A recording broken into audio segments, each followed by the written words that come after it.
Hello and welcome to Forest Glen Park here in Huntington, Indiana. This is Ryan Lockhart joined by good friend and colleague Justin Ayers. On tap today for you we will have your Foresters versus the Indiana Wesleyan Wildcats. Justin, we just faced the Wildcats in a doubleheader. What were some things you saw in that first game? Well, definitely a little bit of a struggle from the top of the lineup for the Huntington Foresters batting. Donovan Clark, 0 for 4, Adam Roser, 0 for 4, Daniel Lichty, 0 for 4. It was definitely picked up in the middle, in the heart of the lineup, each of them having either multiple hits or RBI. So hopefully for this game, the top of the lineup can pick it up for the Foresters. Yeah, we saw the Foresters batting-wise, the bats were kind of quiet, but did get 3 runs there in the second inning. We saw Zimsky and a couple other guys really get hot there. And then everything kind of cooled down until the 5th inning when Huntington scored again to make that their 4th run and gave them the lead, but just couldn't pull it out as Iwu come out with the 5-4 win. Justin, if you remember, there was a play back in the second inning. It was a home run that was called. It was really confusing. I think all of us were confused there. Only 2 runs end up coming across. They called it a ground rule double. Gave Iwu a little bit of momentum there. Then they end up coming back with 3 more runs in the 6th inning, come out with the 5-4 win. But on the mound for Iwu, we saw Jacob Gividen pitch 3 innings and had 5 hits, only allowed 5 hits. Did a good job starting it off for them, though. Yeah, and then the bullpen really picked it up at the end of the game for Iwu. All the pitches were just locking the Foresters up, and they weren't even really able to get much in the outfield alone. Solid contact off the ball. Yeah, and in this contest today, we'll see DJ Moore on the mound for your Foresters. DJ having a good season so far, Justin. Yeah, he definitely is. He's been pitching. He has 2 wins, 4 losses. He had, I think, an ERA of 3.19. Yeah. He's only had 25 hits off of him so far, and that's been pretty solid. Only given up 2 home runs, only hit 1 batter. So hopefully he can keep that up tonight. After that loss, they're going to need a good outing from their starting pitcher. Yeah, and we saw DJ last time out, Justin, did a great job right here against Indiana Wesleyan. Pitched 7 innings, which is his most for a game this season. Only allowed 4 hits in that and had a whopping 10 strikeouts. So DJ definitely had his stuff work in that game. We'll have to see if he can come out and do it again. But for Indiana Wesleyan, we'll see Garrett Eder. Eder's a dominant guy for the Wildcats. Really, any team he's faced in the last 2 years, he's just took control of and done what he wants, Justin. Yeah, he really has. And the cool thing about him is he can do it from both sides. He's definitely one of the more strong hitters on their lineup, too. Yeah, we've seen him his last 3 contests, let alone. He's pitched at least 7 innings. Last one against Huntington here in Forest Glen Park. We saw him only give up 1 hit in that contest. But we will be back right as the game starts. From Forest Glen Park, this is FDN Sports.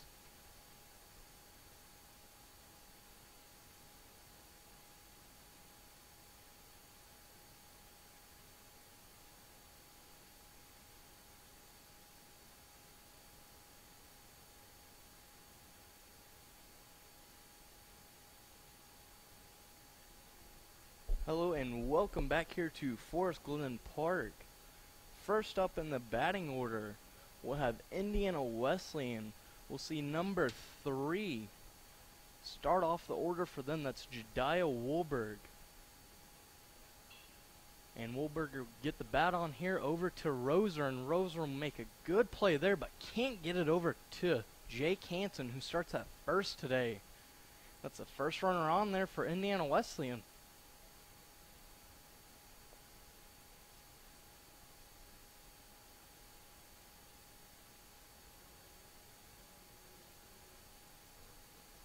We see now number 26, Eder on in the batting box. Excuse me, Justin. We're speaking a lot about him today. We'll see Eder both their best pitcher and their best batter. Yeah, right now leading the team with home runs and one of the best on the other side with ERA. He's definitely doing it from both sides. Really shocking to me that he's his own DH here. Yeah, we don't see too many pitchers that'll play both of those roles there. But Eder's a lifetime kind of guy. In a 0-2 hole right now, but does have that runner on first and no outs. Moore's definitely going to want to keep this ball low. Doesn't want to give up any kind of big contact. Try and get the double play ball. And we'll see a nice swinging strikeout there. DJ Moore, first one of the day. Only on the second batter, though. So, Justin, you know if you're DJ, that'll kind of settle you in after letting that first batter get a hit. Yeah, it would definitely be big for the Foresters right now to, after just the loss last game, try and get out first couple innings without allowing a run. That'd be huge. And now stepping into the batter box, we see Brady West. West had a home run in the first game of this doubleheader, right over the Forest Glen Park sign in right field. We'll see DJ check over on Woolberg there. Now, West's a really smart batter. His on-base percentage almost 100 points higher than his actual average. So I'll be interested to see how long this actual bat goes. He probably won't be fooled with the ground ball. They'll probably have to work the pitching count. Yeah, and West, number 27, is only a sophomore from Rockford, Illinois. Went to Rockford Lutheran High School. But you mentioned there, Justin, really good plate vision and a smart hitter. As we see him foul one off here. In an 0-1 count right now to DJ Moore. See, I'm surprised that they tried to hold the runner on so early in the count. You'd think, because if I'm a runner and I'm on first base and I've got speed, I'm definitely going to want to wait till later in the count as the pitcher's more involved with the batter if I'm going to go. And that's definitely something the runner on first is probably thinking about. So I'm interested to see if he keeps paying attention, if Moore keeps paying attention. Yeah, and we know Woolberg in that leadoff spot, Justin. Typically, that leadoff guy does have the power, as we see a high fly ball. We'll see Nick David out there, and he'll make the routine play, having to back up just a little bit to that warning track, but 2 outs for the Wildcats here.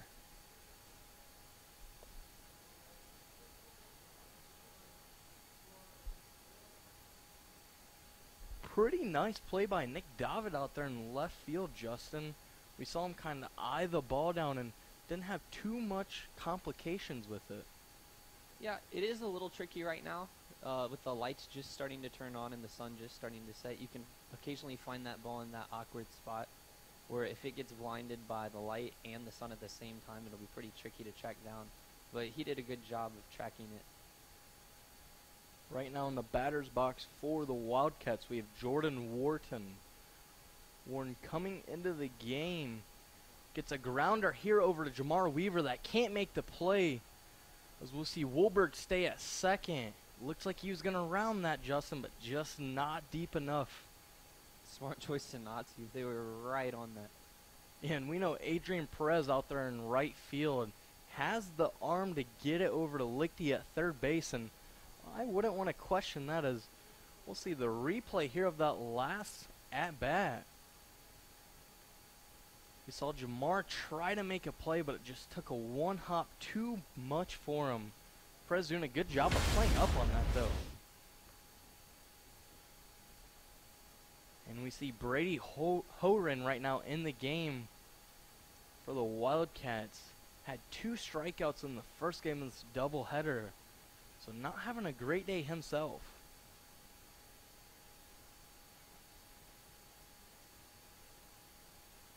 And a high pitch there will make it a 1-1 count.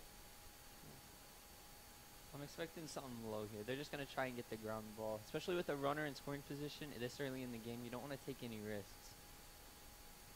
And we do have a runner on second and on first, as we'll see the potential pick play. Jamar Weaver quick out there, but Woolberg a little bit quicker. He probably had a few more steps. Honestly, they're not holding him on right now. They're just kind of hanging back. Still in that double play formation, even though there's 2 outs.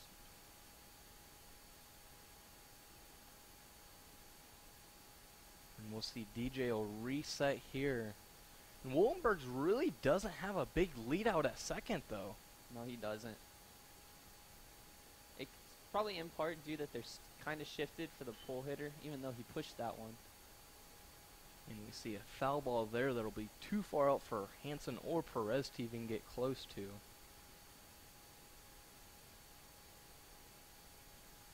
We see the sun peeking across the field just a little bit, Justin, but let that not trick anybody. It is still pretty chilly out here, as you see a lot of the guys having sweatshirts or long sleeves on. It was interesting. Last game, we didn't have a lot of that on, so they were really playing loose. I'll be interested to see if just the added layers affect how they play on the field, especially in the outfield. This kind of thing where the arm you're throwing can make a huge difference on it out at the plate or an out at third base. And we saw a high ball called there for a 2-2 count. Horan gets his bat on this one, but once again another foul. Right now Brady is averaging .310 at the plate. Does have 1 home run and 11 RBIs. So he does have the potential to get that runner on second up to home if he can keep one fair here. And you can tell he's a smart batter. On base percentage is 444. He's definitely making more work for it. He doesn't want to give an easy out or anything in the inning when they have potential runs on second. And we see in top half of this first inning still, DJ Moore not getting quite the strikeouts he did before, but still does have 1 in this first inning. You know we're going to see a good out from him every time. As we see the runner go to third, and he will be called safe there. See Wollenberg turning on the wheels. Yeah. Full count, 2 outs. The runner on first will be going. I'm surprised they went ahead and sent him there. Most of the time they'll just wait for that full count and then have the runners go then, but they want to get the quick advantage and see if they can get him in. Yeah, it looked like Horan was going to try to make a play on that, but just too far outside, as we'll see a strikeout there, and DJ Moore has it going early here. We'll be back with more sports here on FDN Sports.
And welcome back here to Huntington, Indiana, where your Foresters right now are playing the Indiana Wesleyan Wildcats.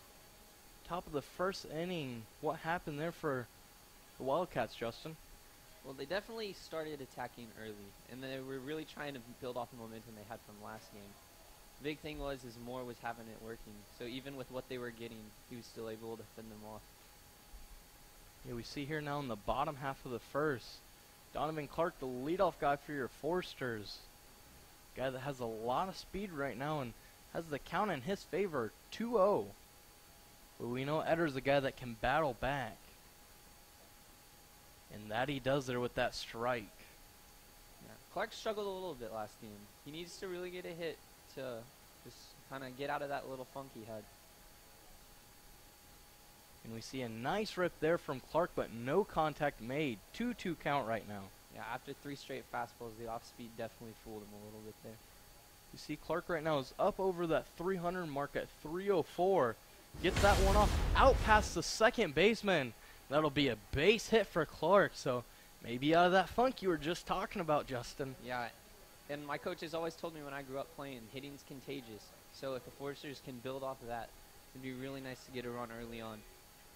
You see here Clark doing a great job of getting that one to stretch out past Turner.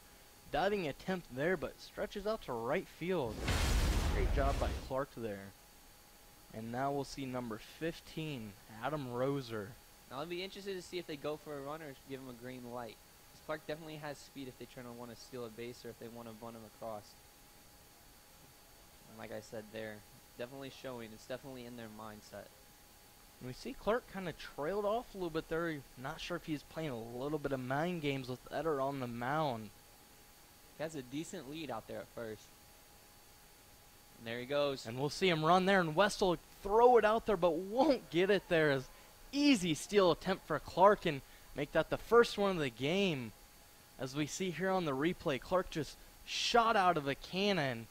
Was almost gone before the pitch was out. Yeah, bad throw from the catcher too. Or maybe not bad throw, but it wasn't an easy pitch to go off of. And with Clark's speed, he probably had that pitch beaten before, even if the throw had been on the money. I'm still interested to see. They show in bunt. They're just going to try and move him along. And great hit there by Roser into the gap between center and left field. We'll definitely see Clark come home there, and Roser will stretch it to 2. And he will get in there. That'll be safe. We'll have a run on the board for your Foresters. 1-0. Huntington leads. Yeah, that is what the Foresters need. Bench hyped up, going onto the field to greet Donovan Clark. And wow, was that gap between left and center field just wide open, Justin? Yeah, he found right where he needed that ball to be.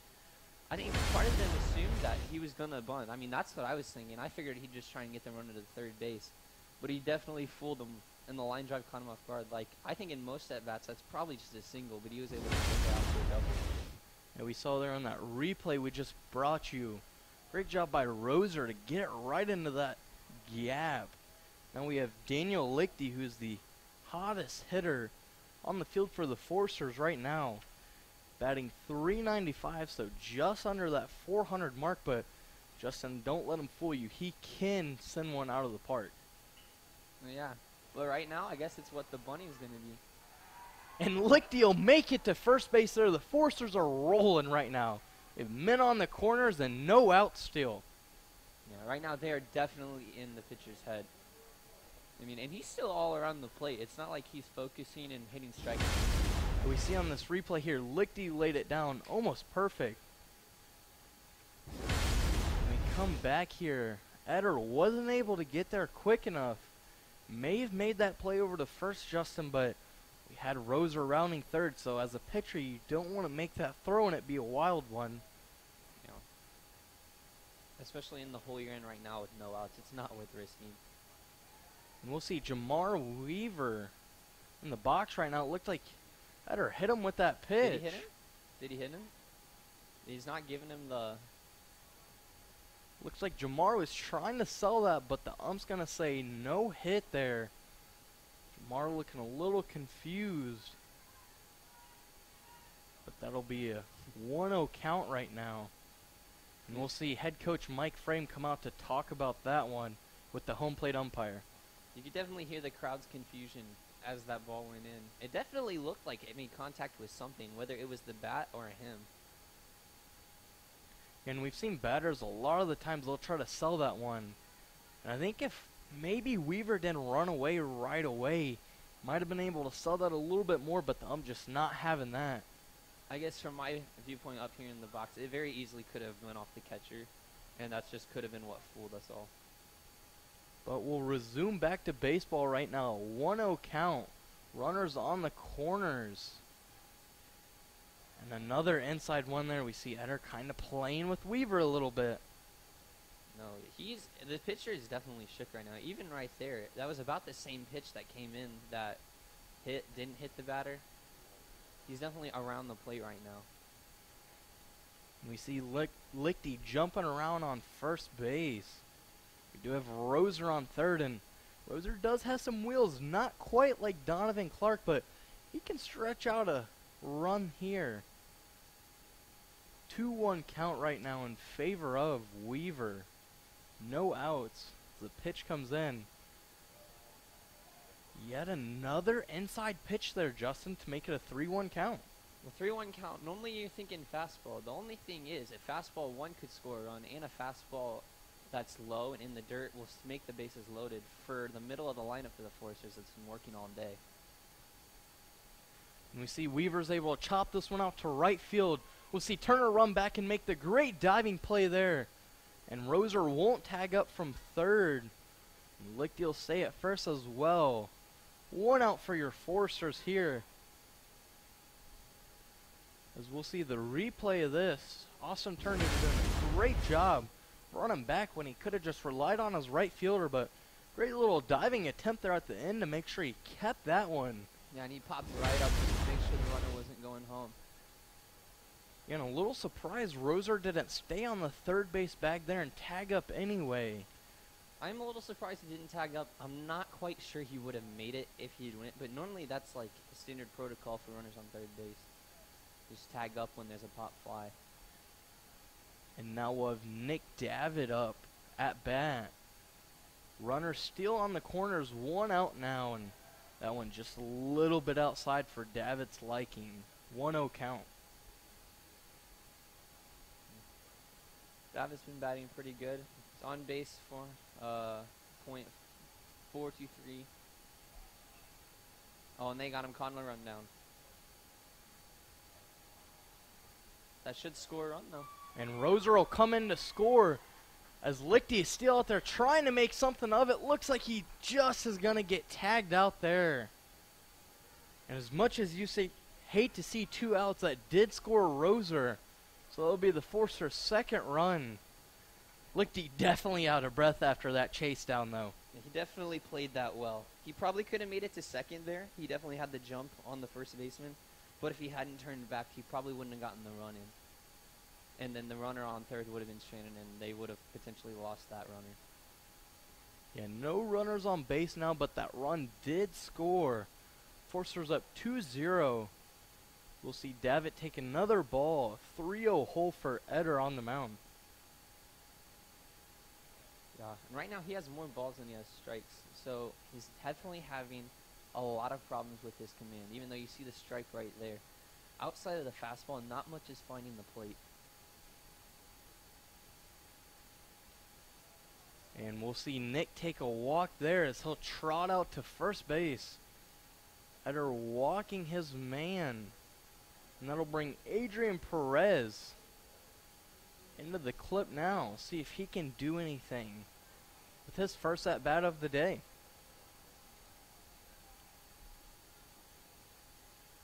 Yeah, you can tell. Eder is definitely a little shook right now. The Foresters are playing a lot of mind games with him. You see, he almost hit the batter right there. And like you mentioned, Justin, yet another inside pitch there. We saw last time out when Eder faced the Foresters, was really on point all day, didn't allow any runs, only had 1 hit in 7 innings. As we'll see Davitt run, he'll make the run out to second as he will get in safe there, and the ball leaks out to the outfield. Wentz there to pick it up and make sure Davitt doesn't go to third. But that's 2 stolen bases now for your Foresters. So we'll see the replay here. Davitt doing a great job of getting a big jump on that one. And he was almost off right away. Yeah, it was definitely a pretty awkward slide going into second base. Trying to break it up a little bit, but the throw still was just missed by the second baseman. He had it straight up. Yeah, and we'll see they'll kind of regroup here as we see Davitt took a weird slide into second, but Warren also fell. Kind of Davitt and Warren collided there. We see Warden kind of walking around a little bit, looks a little shaken up. Head coach Rich Benjamin will make his walk out there. Benjamin is in his 3rd season here for the Wildcats. First season, unlike many, is the best season the Wildcats have had in 31 years. They went 37-25. really doing a great job. They also were the Crossroads co-champions that time. Yeah, they're definitely checking this guy out after that slide. We'll see the replay here. Davitt stealing that base, and we see that collision. Just an awkward hit, really, for both guys. And that's the play. It always ends up being more on the defense. Like, whenever the impact comes in, it's a huge potential danger spot for anyone who's trying to make that tag. That's why if you watch Major League players, most of them aren't even in, like, the vicinity of the base when they're going to, like, field the ball from the catcher. And right there, he was just right in the baseline. And it was a little bit surprising to see Warden on the right side of the bag. Normally you see that guy on the left side trying to come across with a sweeping tag. Looks like West, though, he's had 2 throws out to second, and really neither of them have been great or on point. And, I mean, that was definitely, like, David didn't have the best jump he could have had. He definitely could have had a better jump. Still pretty quick and was able to get there, but, like, a good throw should have been able to nail him at second if that had been played better.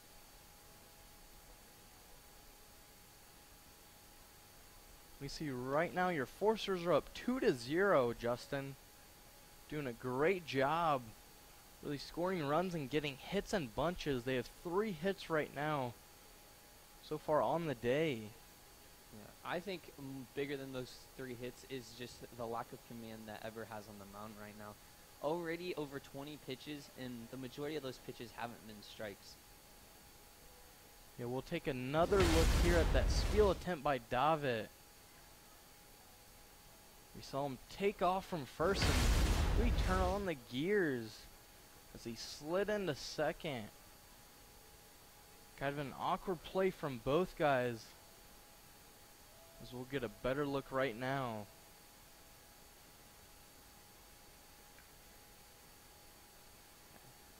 That slide, part of me wonders, because that was head first, and most of the time, head first normally is pretty on target when it comes to going to second. So it really wasn't that he was blatantly going out of his way to try and take out the defender. They just made contact. And Perez still in the box, has a 1-1 count with 2 outs. See if he can keep this Forster's hot bats going. So he takes a big rip there, but no contact made. Change up got him. If he had made contact, though, that swing showed he was trying to send that somewhere. And we know with Perez's bat speed and the contact he can make, he can send that well out of Forest Glen Park. Yeah, I believe he leads the team in home runs right now with 4. Another No, he has inside 2. pitch. My bad.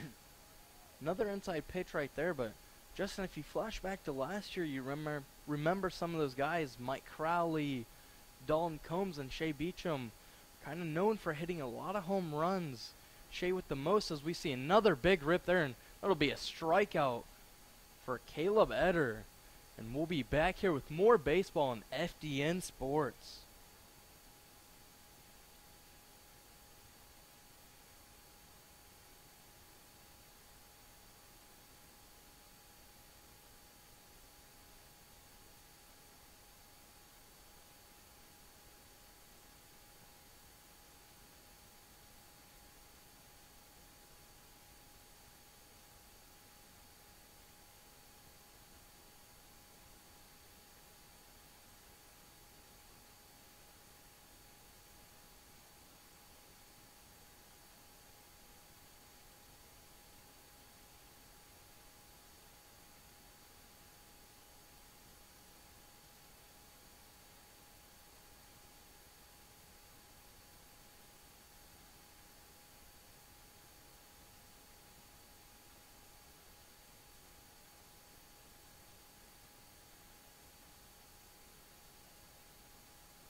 Hey folks, welcome back to Forest Glen Park. Right now the Foresters have a 2-0 lead. A lot of lack of command from Ever. That's a basic story for the Foresters right now, but we just like to take a moment to thank the supporters of FDN Sports who helped us get this new system to bring you a better broadcast. Hope you all are liking that replay. Clowney Landscaping, Fetters Constructions, LC Media, and the HU Athletic Department, and the HU Digital Media Arts Department. Because of their help, we're able to bring you a better broadcast. And back here in Forest Glen, you see the weather a little chilly, 37 degrees out, but the sun is kind of peeking out behind the trees, Justin. So you know that's got to help it feel a little warmer. DJ Moore still on the mound for your Forsters. Will be facing Johnson in the box for the Wildcats. Johnson definitely more of like a straight contact hitter, smart hitter than he would be a power hitter. You know, did that miss him? Did I get him? That one brushed just inside, but didn't catch any of Johnson. Very close, fastball. Yeah, but as I was saying, he's definitely someone more who's going to have a smart at-bat and get on base that way. A big swing there from Johnson. Looks like that one caught Loskamp a little bit. We saw last game out, Loskamp had one catch him right in the thigh. Had to walk that off quite a bit, but looking like he's regrouping now, and he looks to be just fine here. DJ Moore with a 2-1 count against the inning leadoff hitter, Paul Johnson. Johnson batting .293 with 15 RBIs on the season.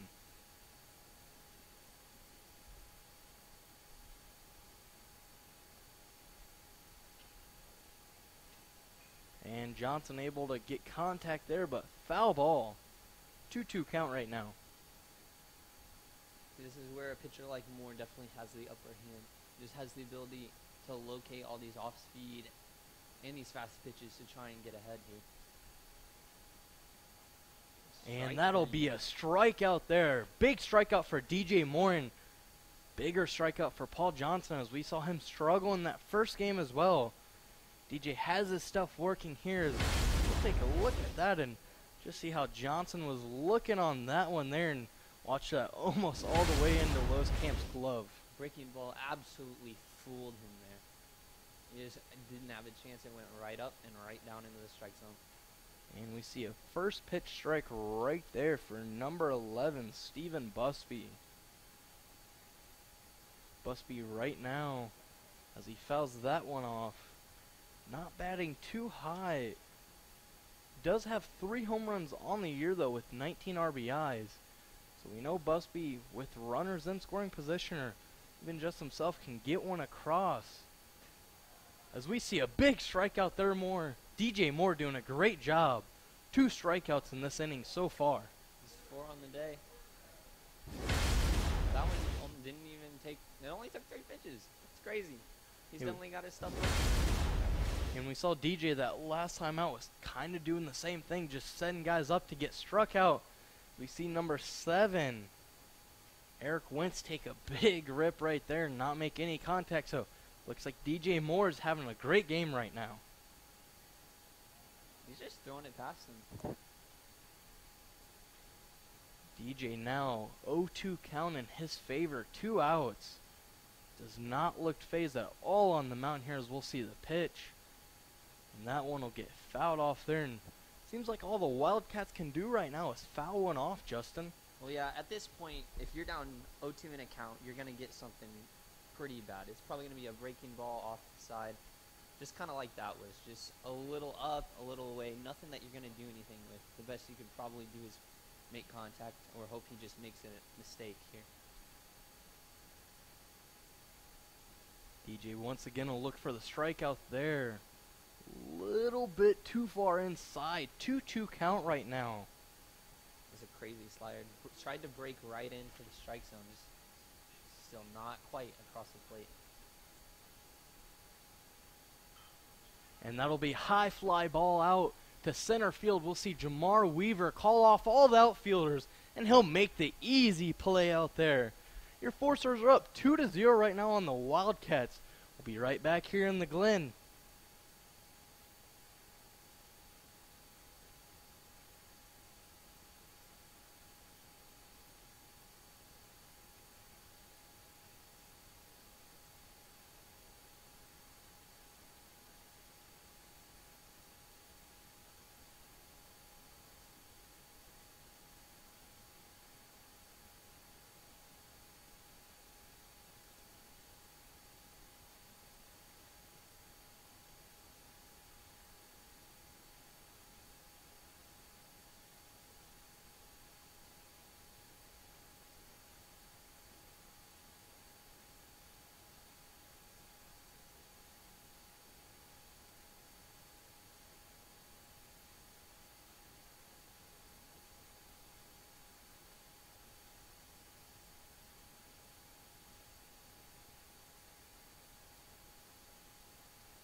welcome back here in Forest Glen Park.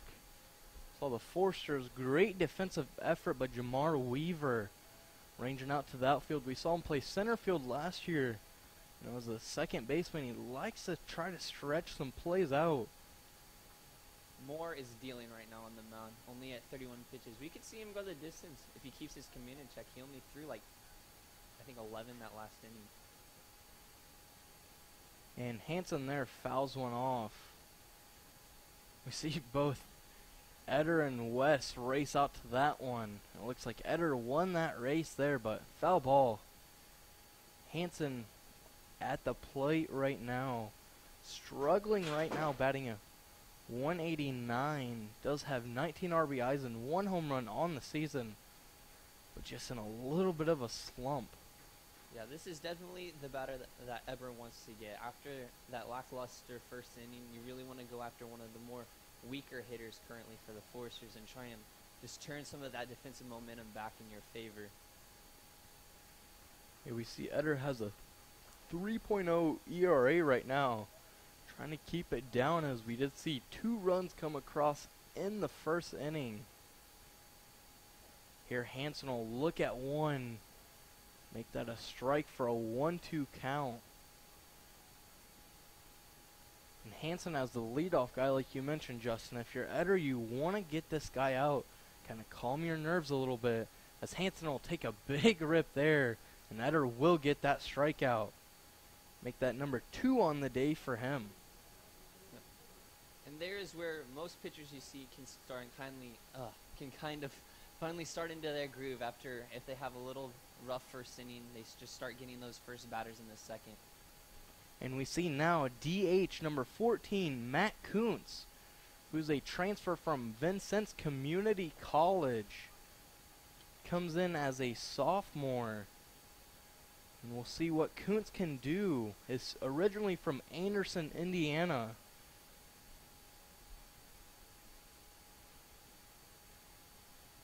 And Kuntz will watch that one. 1-1 count right now. Kuntz doesn't have any hits on the year. But we know as a DH, we'll see if he can do anything in the Foresters Classic. Was the MVP of that game. I believe he had 2 home runs in it. So we know Kuntz has some power. He definitely has potential to have that success. He just blatantly needs to have it. And definitely against a pitcher who's struggling a little bit in this first inning, it'd be really nice if he could turn it around, even though Eber is starting to figure things out on the mound a little bit right here. And we'll see Kuntz take that strike to make it a 2-2 count here. Kuntz looking to do something with this pitch, as he checks his swing there to make it a full count right now. If you're Kuntz, what are you doing, Justin? Now that we have a full count, I always think make contact here. Even though they're back to that inside pitch where Eber's been missing all day long. He has not had command when he's gone inside. I don't know if he's gotten one strike in trying to throw it near the batter, trying to lock him up. And that's where the Foresters lost the game earlier today, is in the late innings. They were just getting constantly locked up and not able to push anything past the We see the replay here. Kuntz doing a good job of not flinching on that one. We saw him kind of load up a little bit, but was able to contain it there as he took that walk and trot out to first base. We see Hunter Loskamp fouling one off just outside of the third baseline. He's definitely one of these batters that has that power. He just needs to make more contact. His average isn't so great, but he's had a couple home runs on the year, a few RBIs. Shows he's got that power in him. Oh. And we see a big rip there out to left field. It looks like it won't stretch all the way out. That'll be an easy play for Smith out there, as Loskamp will be out. And you know, right off the bat, that sounded like it might have the distance, Justin, but just couldn't stretch it. Definitely had good bat on it. He was just under it too much. You could see he kind of dropped down when he swung that bat. That just kind of made the difference between it going further, and instead it just went straight up. 2 outs for your Foresters now. Man on first. And to the top of the order we go. Donovan Clark is up in the box right now. He had a single to right his first time up, but Watches a strike come in there. Yep. Starting him off with a breaking ball, not trying to give him anything to hit right off the bat, just trying to get out of the inning with the runner on first. And we know Clark's a guy that's dangerous for his speed, as he fouls yet another one off there. But a guy that has a pretty nice bat and can get some solid hits as well. Has a 374 on base percentage, batting .311 right now. And we'll see Clark watch that one in. 1-2 count for your Foresters right now. One thing if I'm Clark, one thing you got to be thinking is try to run up this count. The pitcher's almost at 40 pitches already. It's like that. You don't want to go for something that's not going to be there. If it's not a good pitch, you may as well not swing at it. We see Eder kind of struggling this game out. His last game, we mentioned, was really hot, pitched 7 innings and only allowed 1 hit. As we see one right out to center field there. Kuntz will make it out to second. He'll flirt with the idea of going to third, but won't do it. That's another base hit for Donovan Clark there. Make that 2 for 2 on the day for him. See the replay of that last hit that looked like it was going to stretch only to the infield, making its way all the way to the outfield there. Great job by Donovan to get a solid hit there and advance Kuntz out to second. See, if you're Everett, that is not what you wanted, because now you're in this situation where if there's a base hit and any potential, they're going to send that runner home. And we see Adam Roser now in the box for your Foresters. He did double to left center last time, had that nice shot to the gap that scored the first run of the game. And we'll see another ball called there. Just when he thought he was out of the inning. That's the kind of stuff that'll blindside you as a pitcher, just when you think you have your command. When somebody all of a sudden turns things against you, like your command can unravel real quick. And the best thing for Eder is Donovan Clark's got a guy on second, so you know he's not going to be able to run. So that is something you can look forward to. And you do have 2 outs in your back pocket as well, as we see a 2-1 count. You know, that kind of works both ways, because a good hit with the speed Donovan Clark has could definitely score him from first base. He's definitely someone who they would take that risk with. And we see that one wide outside there for a 3-1 count. A fastball count. Actually, I don't know what to say here, because it very well should be a fastball, but an off-speed pitch definitely, well, there we go, a little bit of an off-speed pitch on the outside. Because it gives them a fastball in that situation. They don't want to risk scoring the runners. But also they didn't want to walk the batter, and that's what ended up happening. And as Little Roser will trot off to first, that'll bring Daniel Lichty up. But at the same time, to kind of calm Eder down a little bit, as much as you don't want to give up that walk, Justin, you do have an out at any base here. You just have to make it a simple out, not let anything too far go. They definitely have to keep the ball low in the strike zone here. Anything high, and Lichty is smart, he'll take advantage of it. And Lichty will take a first strike there. 2 outs with 2 ducks in the pond there. We'll see if the Foresters can do anything. Lichty is not the guy we want to see if you're the Wildcats. There's a loose ball there, but Kuntz won't make the effort to run home. And I think that's a smart play by Kuntz, because that ball did travel down the third base line. Yeah, it definitely was not worth the risk right now. See, this is a 2-out rally. They thought the inning was virtually over, and now they have the bases loaded. And we see Eder off once again. 2-1 count. Still has the 2 outs. We're only in the bottom of the second inning right now. Yeah, I'm interested to see how long they go with Eber. And Lichty will take a strike there to make it a 2-2 count. Looked like that was a nice fastball coming across the plate there. Ever now at 50 pitches, and we're not even through 2 innings. Yeah, definitely a high pitch count for him. And Lichty will get one out to center field there. And that'll be an easy play for Wentz out there. Foresters up 2-0. We'll see if the Wildcats can do anything in the top of the third. We'll be back here with more baseball in Forest Glen Park.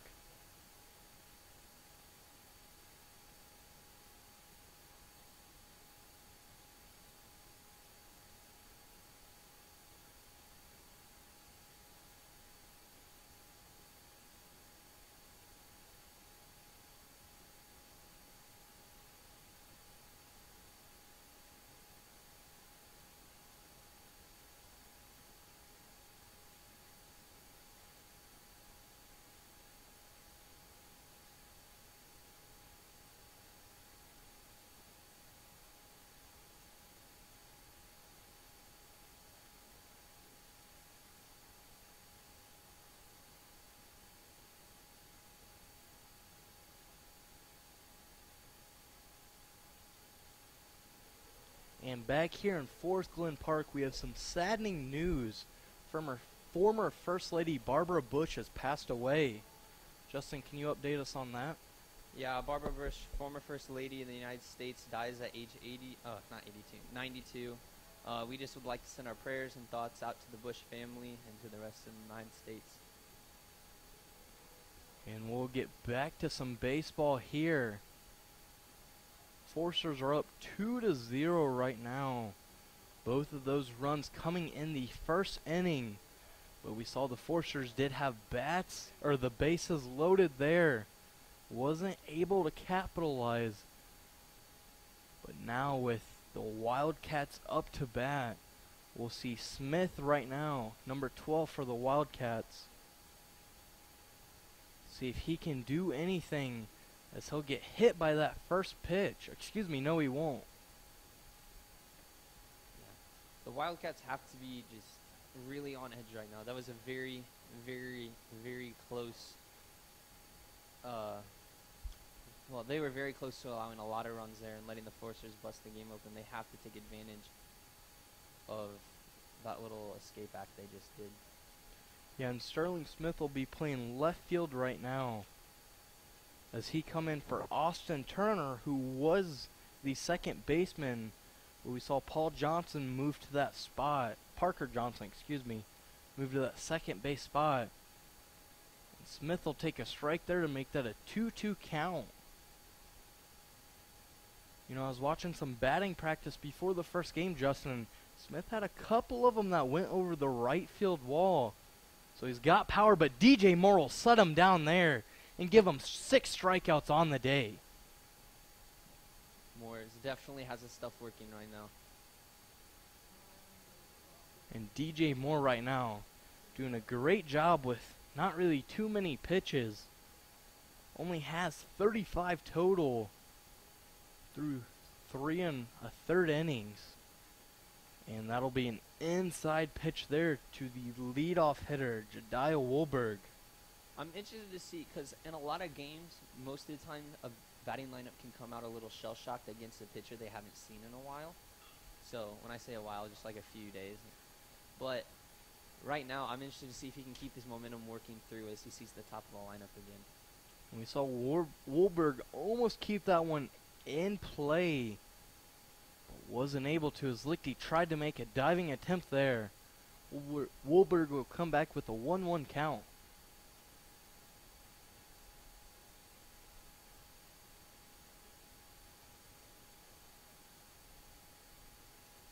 DJ Moore, you got to think he's looking for a strikeout here, as we see a bunt attempt. Once again, popped foul, 1-2 count. That was a very inside pitch. I'm kind of surprised he didn't pull away from it. He was definitely going for that bunt for hit there. Keep in mind, Woolberg is the leadoff hitter of not only the Wildcats, but of really a lot of what they like to do. They want to get him on base.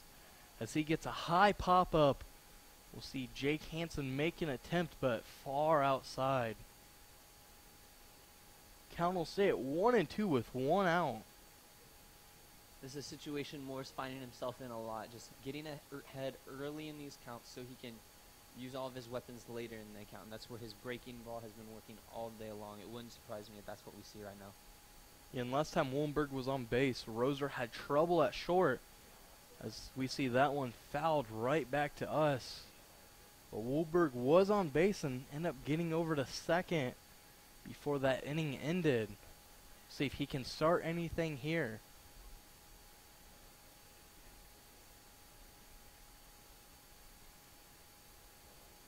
And another strikeout there. DJ Moore has the stuff working. Only allowed 1 hit so far. I mean, it's not even just that he's striking them out. They're just not even getting contact hard. You saw that one there by Wallenberg, but outside of that, there hasn't been much that if even make it like hint that there's an inkling that like life is going to come out of this batting lineup soon. And if any life is going to come out, it's going to have to be by number 26, Caleb Etter. We mentioned earlier he's a phenomenal pitcher, but also leads their batting as well. He's the guy that they like to put in that 2 slot to see if he can get anything. As he fouls that one off, he did strike out his last time up though. Yeah, he's got to be thinking about how he's doing on the mound right now as he's at the plate. He definitely wants to try and pick up where he feels like he's leaving it off. And that one will be a little bit too low to be called a strike. 2-1 count right now. And with a 404 on base percentage, like I said, Justin, you know Eder can get there. Just have to see if his bat is working or not. Another inside one called. 3-1 count. Now Ever is where he wants to be sitting. Fastball count, or even if it isn't a fastball, it'll be something nice, easy down the plate from the hit like that. And we see that one high fly ball out. Donovan Clark will make the play on it there as he catches that and ends the inning. We'll see if the Foresters bats can stay hot in the bottom of the 3rd inning back here in the Glen.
Hey, welcome back to Forest Glen Park.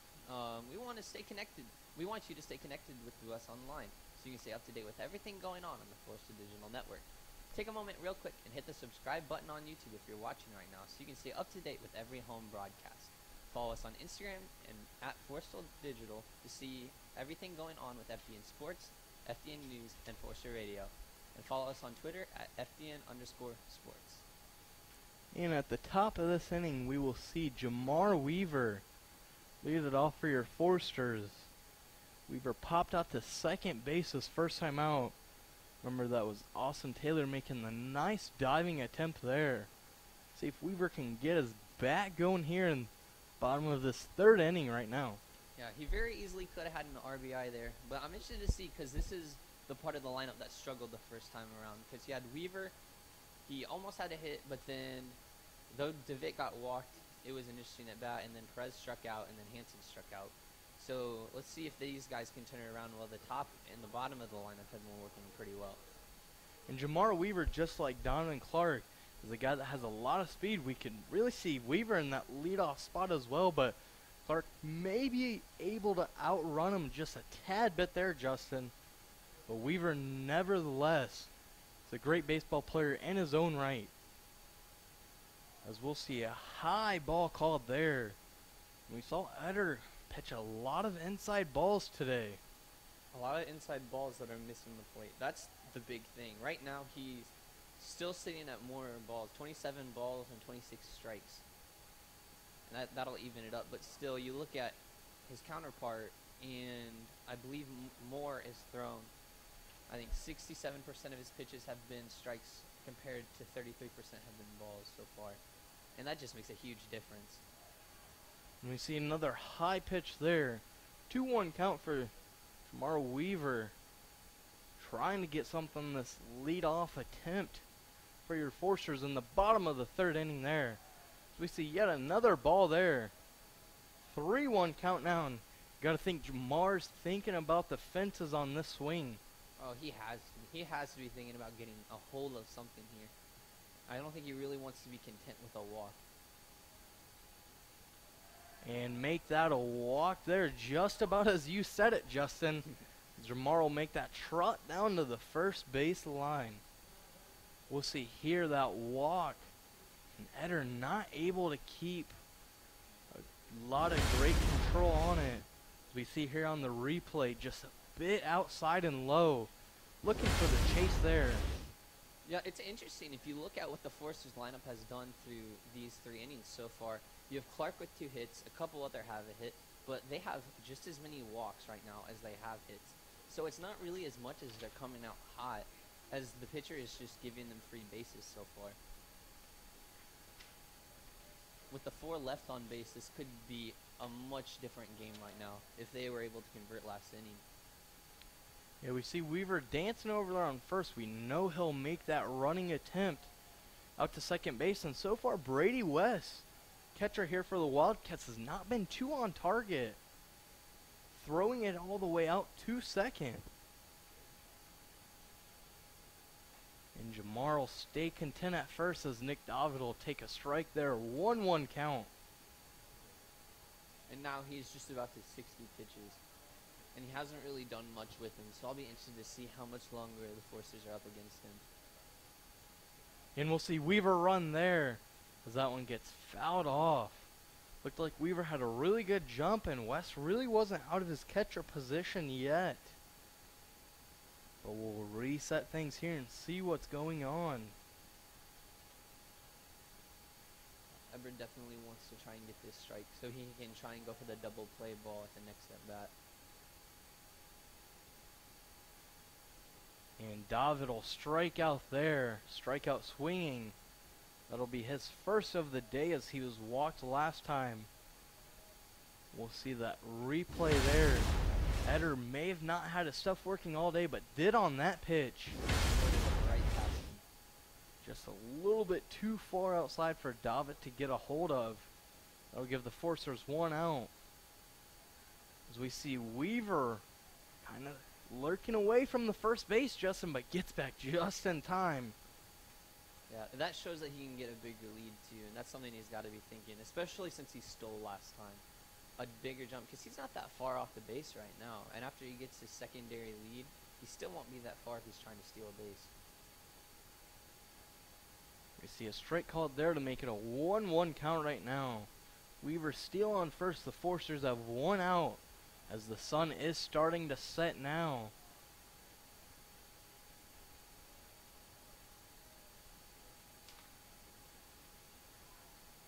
And we'll see that throw to first. And Weaver got caught in a pickle there. As it looks like he almost wanted to run on that one, Justin, but just too far out past that bag. And it'll be the second out of this inning for the Foresters. Something interesting, if you can see, when he's taking his lead, interestingly enough, he doesn't kind of step it out. He jumps. And what Eber was able to do there is he was able to just catch him in the middle of one of his jumps, and the ball was able to get there before he was able to position himself to get back. And we'll see Perez get hit there almost right in the middle of his lower back. And you never have to be happy about that one, as it looks like Perez will slowly take off his equipment and walk out. In the replay there, we see that one right in the back. And that's not going to feel too good on that slow walk out, Justin. No, it won't. And now what you've done is you've just replaced the runner that you had at first.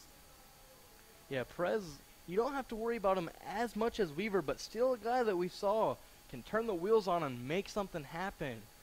Jake Hansen now in the box for your Foresters. We mentioned Jake kind of struggling on the year so far.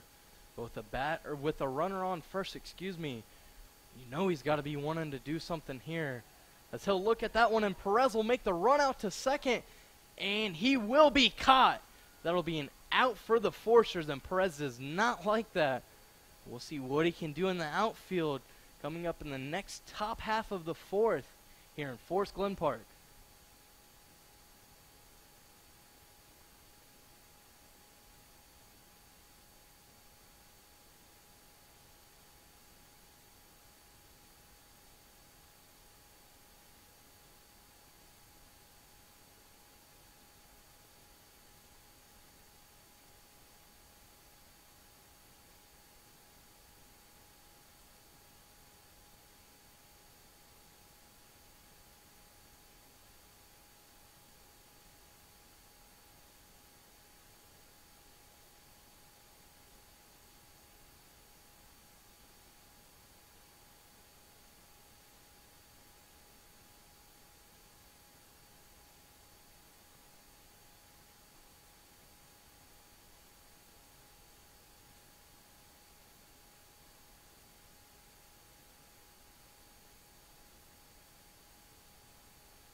welcome back to Huntington University in Huntington, Indiana.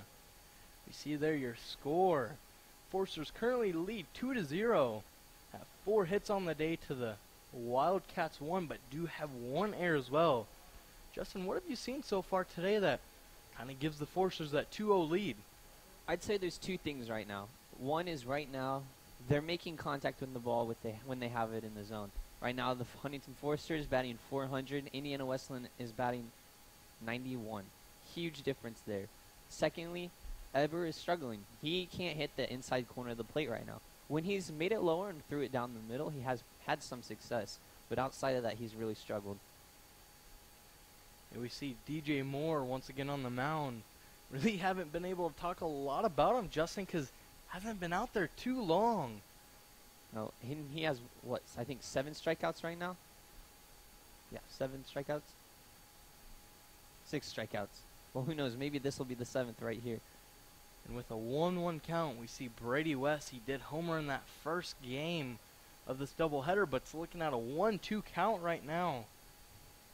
West wasn't able to do anything last time as he just flied out to left field.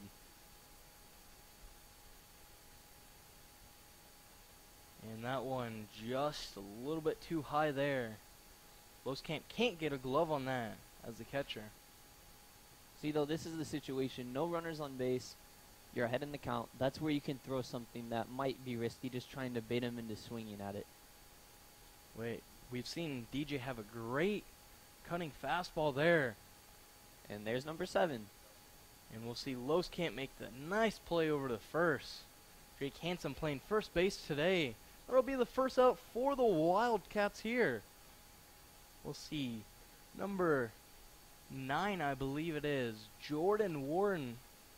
Now into the batter's box. Did have a hit his last time up for the Wildcats. Only hit so far they've had this whole entire game. I think their only runner they've had on base this whole entire game. Moore has, well, unfortunately no hitter, no perfect game. He's got the shutout, but he's got a single hitter going. You can tell he's got his stuff working. Yeah, right now Warden is batting .313. Had that single out to right field. That looked like it was going to start something for the Wildcats, but DJ Moore, calm and collectively, got the next couple guys out there. We see a 1-1 count right now and 1 out here for the Wildcats.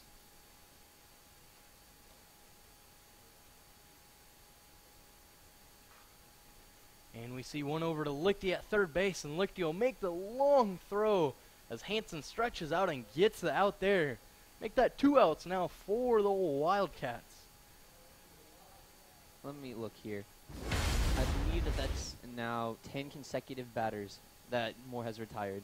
And we see Lichty there at the third base doing a great job. Getting low with that one, and Hansen at the same time stretching out just to make sure that was an out. Brady Horan now up for the Wildcats, and really struck out swinging last time we saw. In the first game he had a couple strikeouts as well, so not too hot here in the Glen for Brady as he gets a soft one over to Jake Hansen. And Hansen will call off DJ Moore as he makes a routine play. 3 up and 3 down for DJ Moore. We'll see the Foresters bats in the next half of the inning.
HU alum Christiana Hicks has been showing off her vocal talents to the world on NBC's show The Voice. The live rounds continue tomorrow night, and Christiana needs your vote. FDN News sat down with Christiana to talk with her about her experiences on the big stage so far and how life at HU prepared her for it. Make sure to watch NBC's singing show The Voice and FDN News. You know, we saw last night there was a big viewing party for Christiana in the MCA where we hold chapel out here on campus. So a lot of students come out to support fellow alum here, and Christiana was also a joyful noise speaker here for I believe 2 years. And I know one of my favorite times was Praise and Worship Chapel. Has a beautiful voice here, and speaking of beautiful, the Foresters are up 2-0 in the game right now, Justin. Little segue there for you.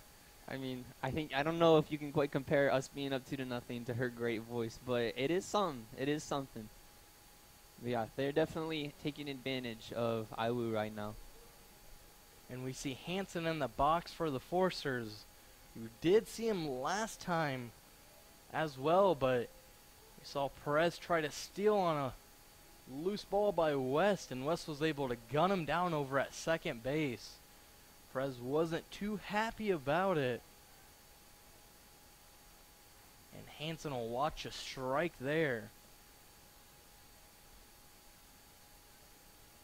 Also worth noting now on the mound, Olveni from IWU has a season ERA of 2.76, pitched 16 innings. Opposing batters have an average of 238. So hopefully right now, this is where IWU can kind of reset themselves around a new pitcher, try and find more command and get their hands back over this game. Yeah, and Eder only pitched those 3 innings.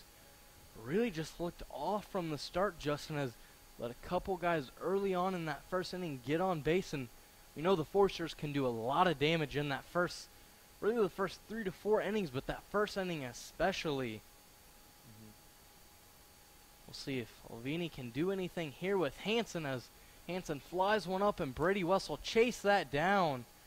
Able to get that one out, and Hansen won't be happy about that by no means. No, the struggles are continuing. I mean, it's one thing to get out on a line out when you know you're making solid contact, but it's just demoralizing just to pop out like that. He's definitely want to get something else when he comes back up the next time. And next up for your Foresters is Matt Kuntz. Kuntz is DHing today. We see him watch a strike come in there. Foresters currently have 1 out. Yeah, so far, Olveni looking much better with his command than Eber looked. Getting ahead in the count right now, 0-2. And we know Kuntz has some power. Justin mentioned earlier he had 2 home runs in the Foresters Classic back in the fall. So we know he can drive them deep here in the Glen. Looking at a 1-2 count, 1 out and no runners on base right now for Kuntz.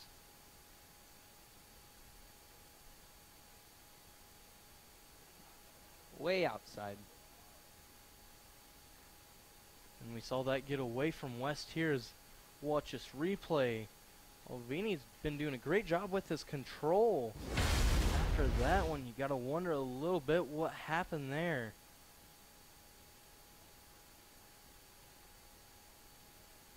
As we see here, Kuntz will step back into the box looking at a 2-2 count. And that one will be low to run it to a full count. Yeah, after falling ahead, a couple wild pitches got him behind. It's interesting, Kuntz is definitely a little closer to the plate than a couple other batters have been so far for the Foresters. So I wonder if just that got to him. And Kuntz will strike out here looking, as he didn't want to lay a bat on that. We'll see this on the replay. Kuntz just really watch that right into the catcher's mitt. West doing a great job of setting that one up down low. Fastball right down the plate. That was definitely a pitch to hit. I'm kind of surprised he didn't go for it. And it looked like Kuntz was kind of a little mad about that right off, as just kind of slowly walked back to the dugout there. But we'll see Hunter Loskamp up. Now the catcher for your Foresters. See if he can get anything going with 2 outs now. Foresters have been scoreless in the last 3 2/3 innings. This is the same situation that they were in back in the second inning when they were able to load all the bases. So I'm interested to see if the same kind of thing happens there and if they're able to convert on any. And a low pitch there will run it to a 1-1 count. Loskamp is able to get on base here. You have Donovan Clark, who's 2 for 2 on the day. So you know that can start something, but that'll be a high fly ball out to second base. Looks like Parker Johnson will make that easy there, and Loskamp won't be happy about that. See if the Wildcats can get something started in the top of the 5th inning. We'll be back here in Forest Glen Park.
Welcome back. Again, we want you to stay connected to us online so you can stay up to date with everything going on with the Forster Digital Network. Take a moment real quick and hit the subscribe button on YouTube if you're watching right now so you can stay up to date with every home broadcast. Follow us on Instagram at Forster Digital to see everything going on with FDN Sports, FDN News, and Forster Radio. Follow us on Twitter at FDN_sports. And back here, the Forsters right now are doing a great job, and really a lot of that's due to DJ Moore on the mound. Up 2-0. Moore's only allowed 1 hit right now. Justin, what can you tell us about how he's been doing so far on the day? He's really working the outside corners of the plate. He definitely has those command, has the pitches landing where he's trying to put them, and right now Iwu hasn't been able to do nothing. Now, I will say last inning they started to make a little bit of contact, which is better than they've been doing the rest of the game. So I'm interested to see as we progress later into this game if they can start getting more solid hits and make a run back for the lead later on. Yeah, the top of the 5th inning will be led off here by Parker Johnson, who's the second baseman that made that fly out. The last at bat of Hunter Loskamp there. Johnson will take a strike there. Usually is the left fielder as he'll get one out to the gap between left and center field. And Nick David will run that one down. Put the leadoff batter on base for the Wildcats. The first hit they've had, I think, since the 2nd inning. After that, they retired about 14 straight batters. So I'll be interested to see how he responds to having that little number shattered. And Johnson almost putting that in the same spot that we saw Little Roser earlier in the game to bring a couple of runs across for the Forsters. See if Johnson can do anything on the bases. As it looks like number 11, Stephen Busby will kind of look for that bunt attempt there. See if Parker Johnson will make that run to second or not. They definitely want to try and cut down the lead here. 1 run is better than no runs. I don't think they're going to try and get risky and go for both when they can get one of them. And DJ Moore will take a look over there and make sure he's going to stay over there, not get too big of a lead there. Busby in the batter's box right now. Struck out looking the last time. He was up, so if you're the Wildcats, that's been said about a lot of your guys so far tonight. As Moore's got 7 on the night so far. And a high fly ball out to center field there. Clark making the good play. He'll make the throw over to first. Hanson having a little trouble with that one.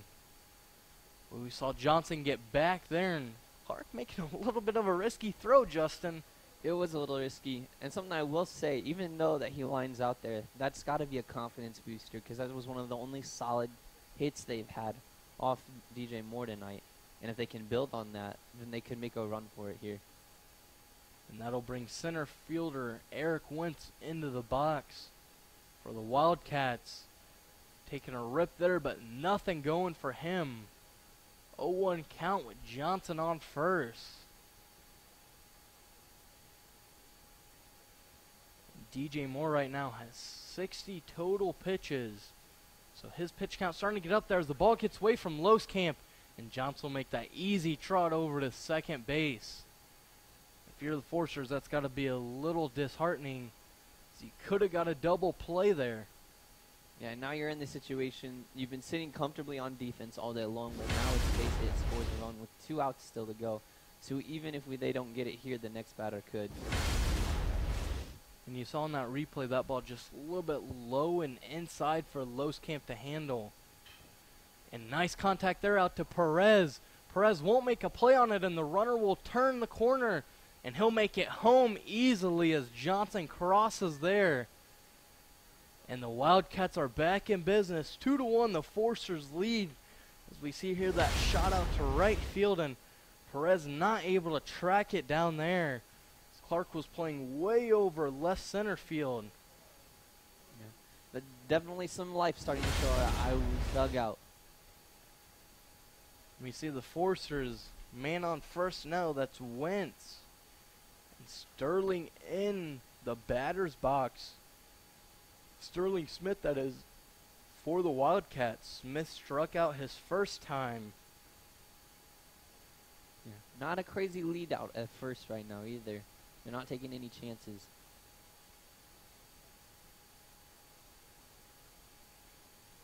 Still looking him back though.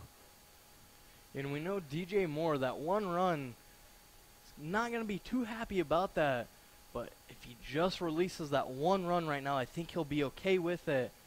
As we see that one come across as a strike. 0-2 hole right now for Sterling Smith and the Wildcats. You can't let that one run ruin the command you've had on your ball all night long. You just got to come back right here and get this strikeout. And Moore still looking over to Wentz on first base there. Wentz not a guy you'll see run too much, but does play center field, so you know he's got some wheels behind him. Moore now with 66 pitches after that last one. Still has an 0-2 count on Smith.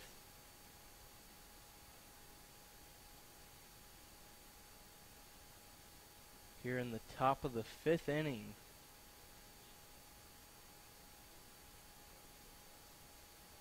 And Smith will strike out there. Completely fooled by the off-speed pitch there.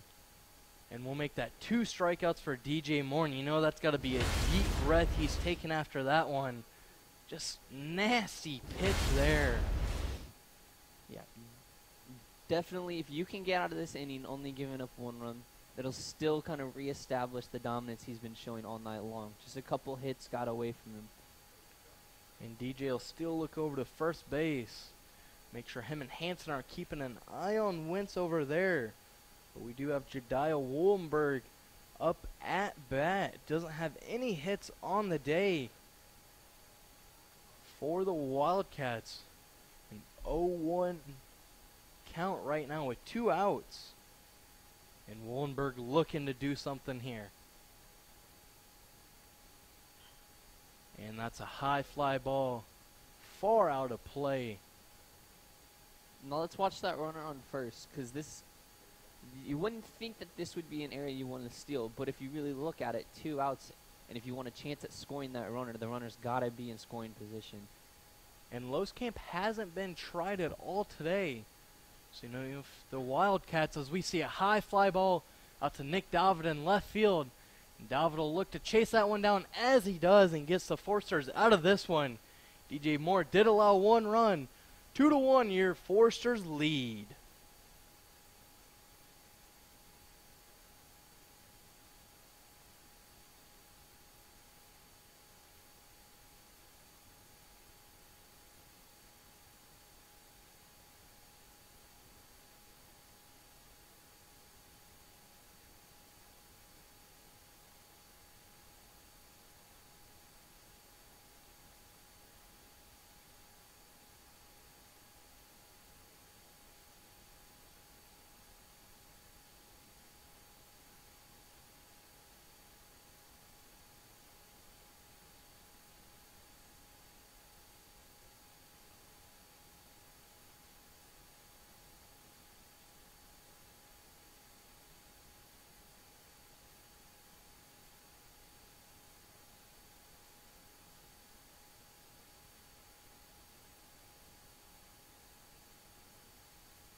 like to take a moment to thank the sponsors of FDN Sports who helped us get this new system to bring you a better broadcast. Clowney Landscaping, Betters Construction, LC Media, the HU Athletic Department, and the HU Digital Media Arts Department. Because of their help, we're able to bring you a better broadcast. And we will see the top of the order now for your Foresters. We'll see Donovan Clark in the batter's box as you see the crunch there.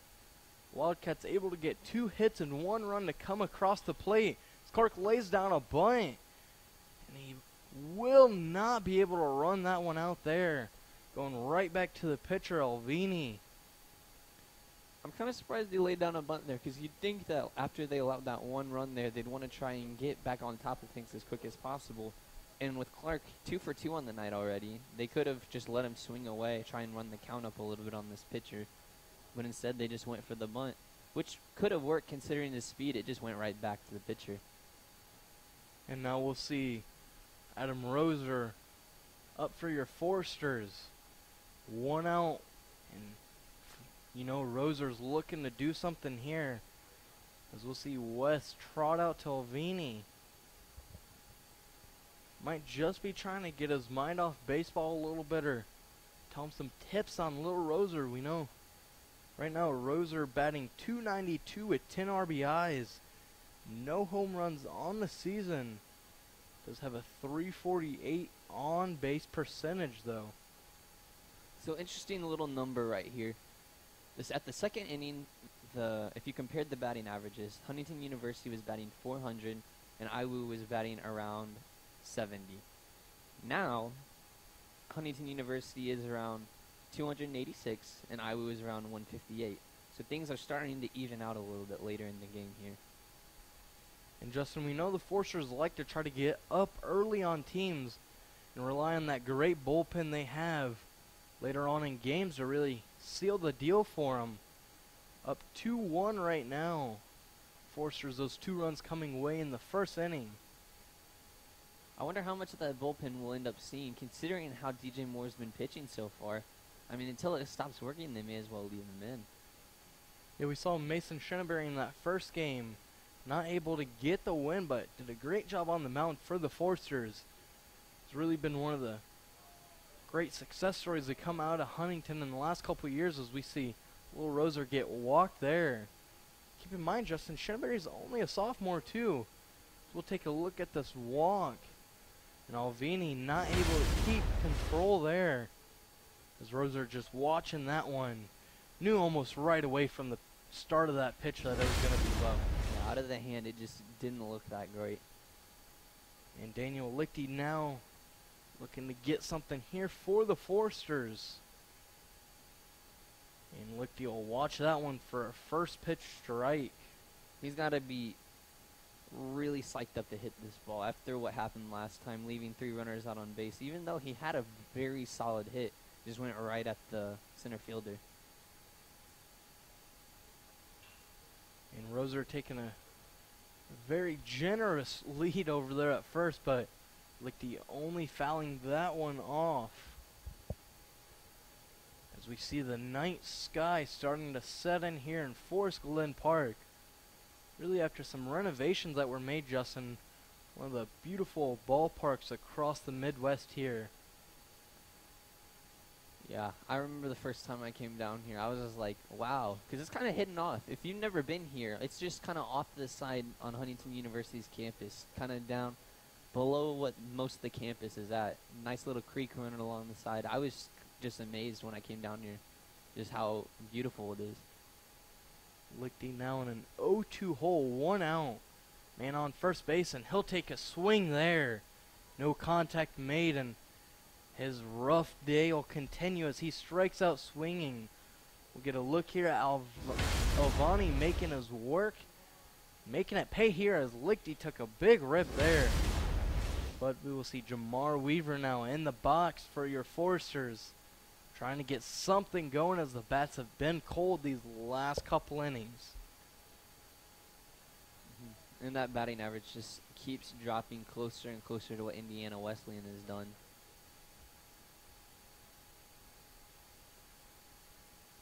Weaver, a guy that's Had a good career here at Huntington. He's one of the seniors on this team for the Foresters. You know you're going to get his best effort, really his best everything, whatever he's doing for this club. And a high pitch there. Make that a 2-0 count.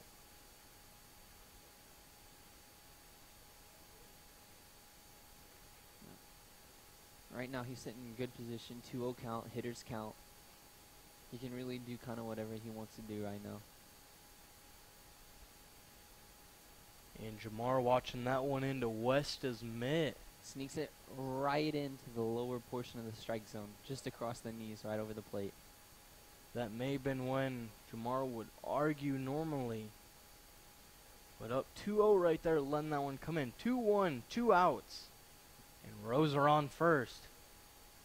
Jamar yet again will watch another one. And that one was pretty good. That one just kind of hit the inside corner. But definitely one that he could have took advantage of. Yeah. 2 balls, 2 strikes, 2-2 count. 2 outs. And Jamar will check his swing there as Lil Roser still taking that big lead over. Almost caught him sleeping there. West doing a good job of recognizing the base runners and knowing that the Foresters like to steal quite a bit. Well, he'll be going now since it's a full count with 2 outs.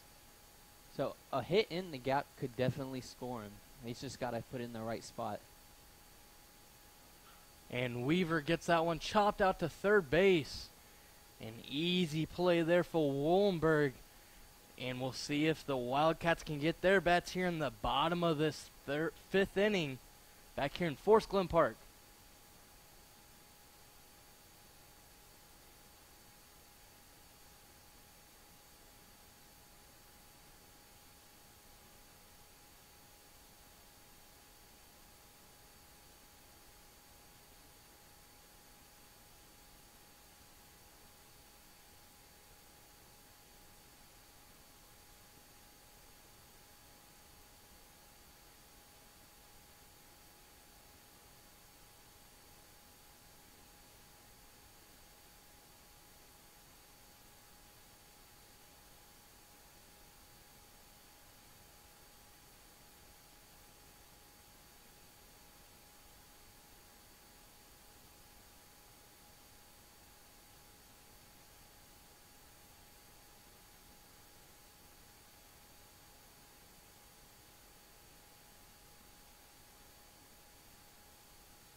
And welcome back to Forest Glen Park. Right now we got Caleb Etter up at the bat. After struggling a little bit on the mound, he's right up to bat again. 0 for 2 for the night. Normally one of the better hitters on IWU's team. He's just had his struggles all around tonight, so we'll see what happens here. It's just a little inside, a little low.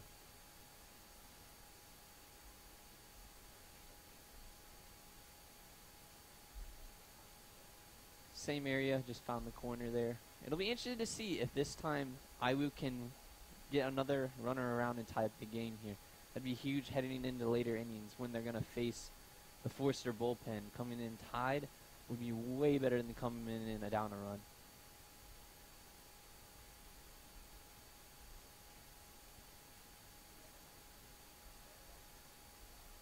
Just kind of caught the edge of his shoulder there, so that'll be a free base for him. More kind of fell off a little bit the last few innings. There's been a lot more solid contact from Iowa. Not quite as dominant as he was at the start, though he's still pitching pretty well.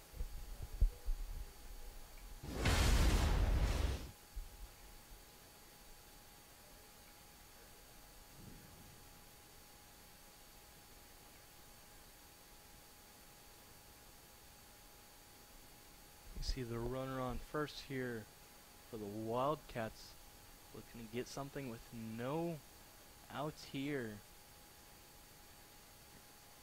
See, a little foul ball like that always makes me worried with such an open dugout that we have.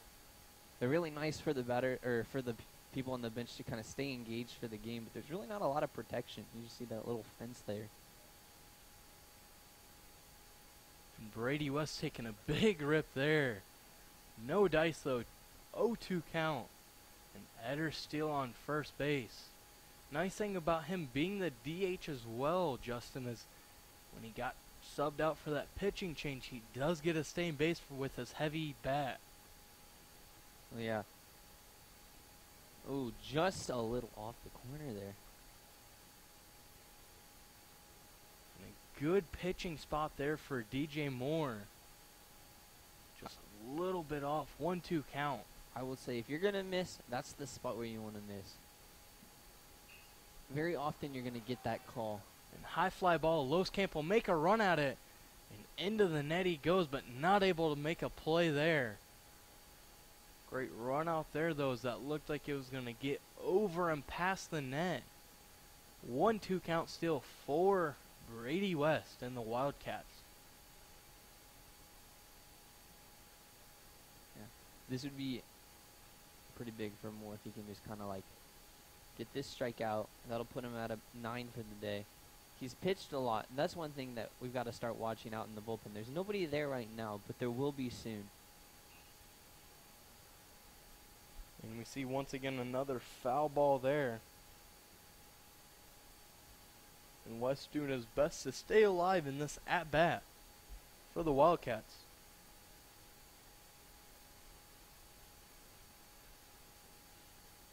1-2 count is what West is looking at. Man on first, and he gets one out. Nick David will try to make the play as well as Lichty out there, but that'll be just too far out of play for either guy to make a play on that one. Definitely got a battle going here at the plate. Each pitcher and batter just trying to make the other work for it.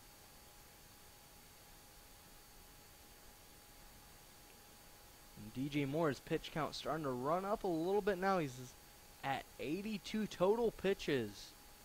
He's faced 19 batters. So you know his arms got to be getting a little tired, but a guy that can definitely go the distance.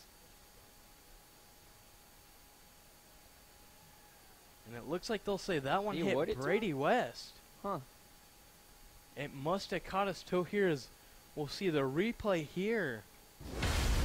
Great job by our center field camera to catch that one. And it looks like it just did catch him in the shin there. So that'll put two guys on. No out still, Justin. Yeah, there's got to be someone out in that bullpen sooner or later. Because now with his total running up, you really don't have much to lose. He's had a good outing so far, and you don't really want it to be toiled kind of by just a late hiccup. A little score update in baseball action for you. Marion beats Goshen 14-4 in Crossroads League play.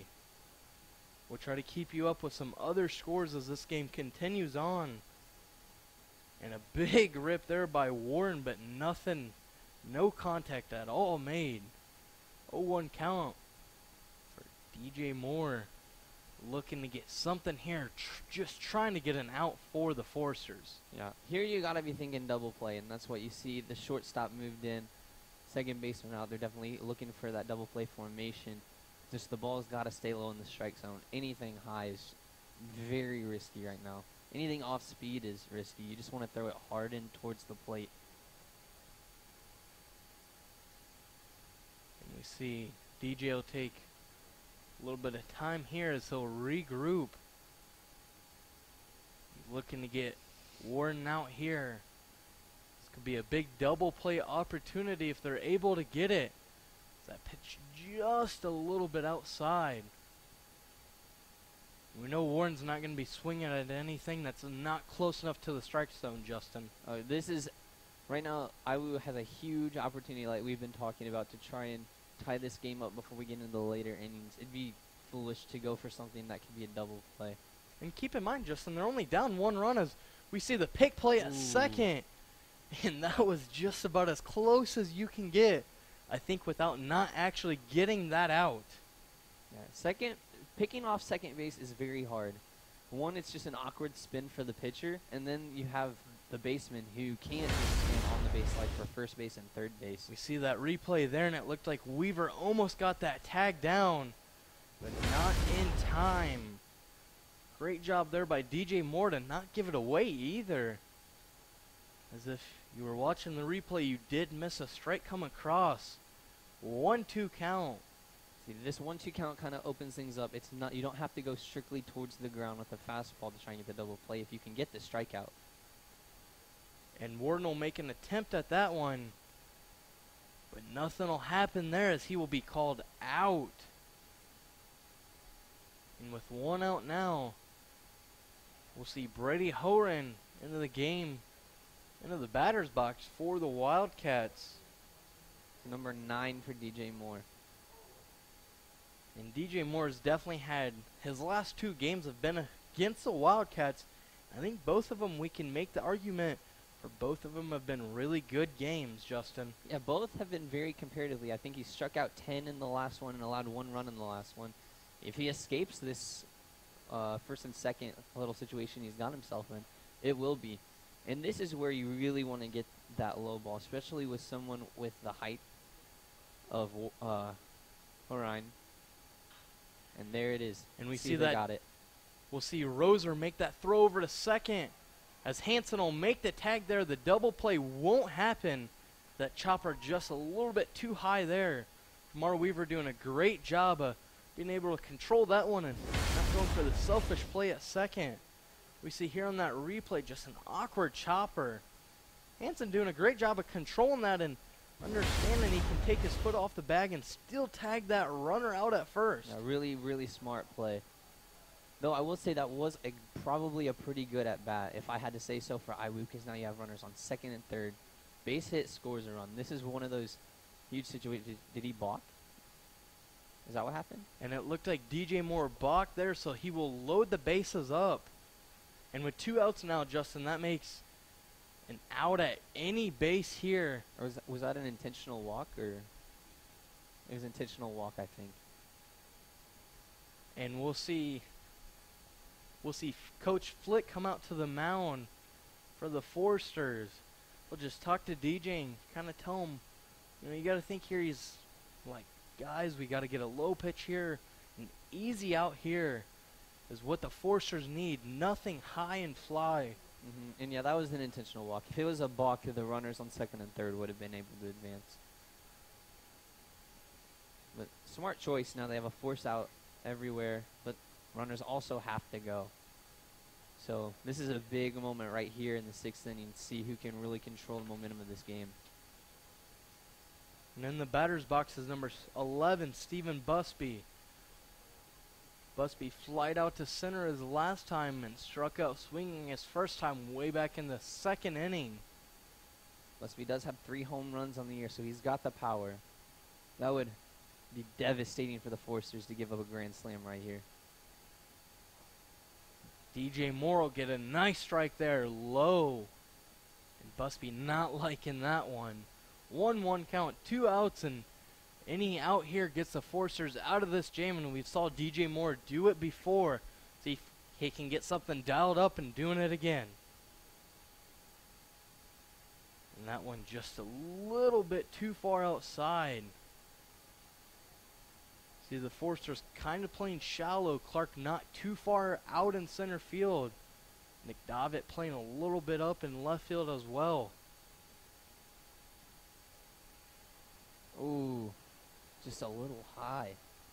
And another one of those nice placement fastballs, just too high. See, IWU is sitting great right here. You've got a great count. There has to be a strike. You know something good is coming. Oh. And a big rip there by Busby. Full count right now with 2 outs.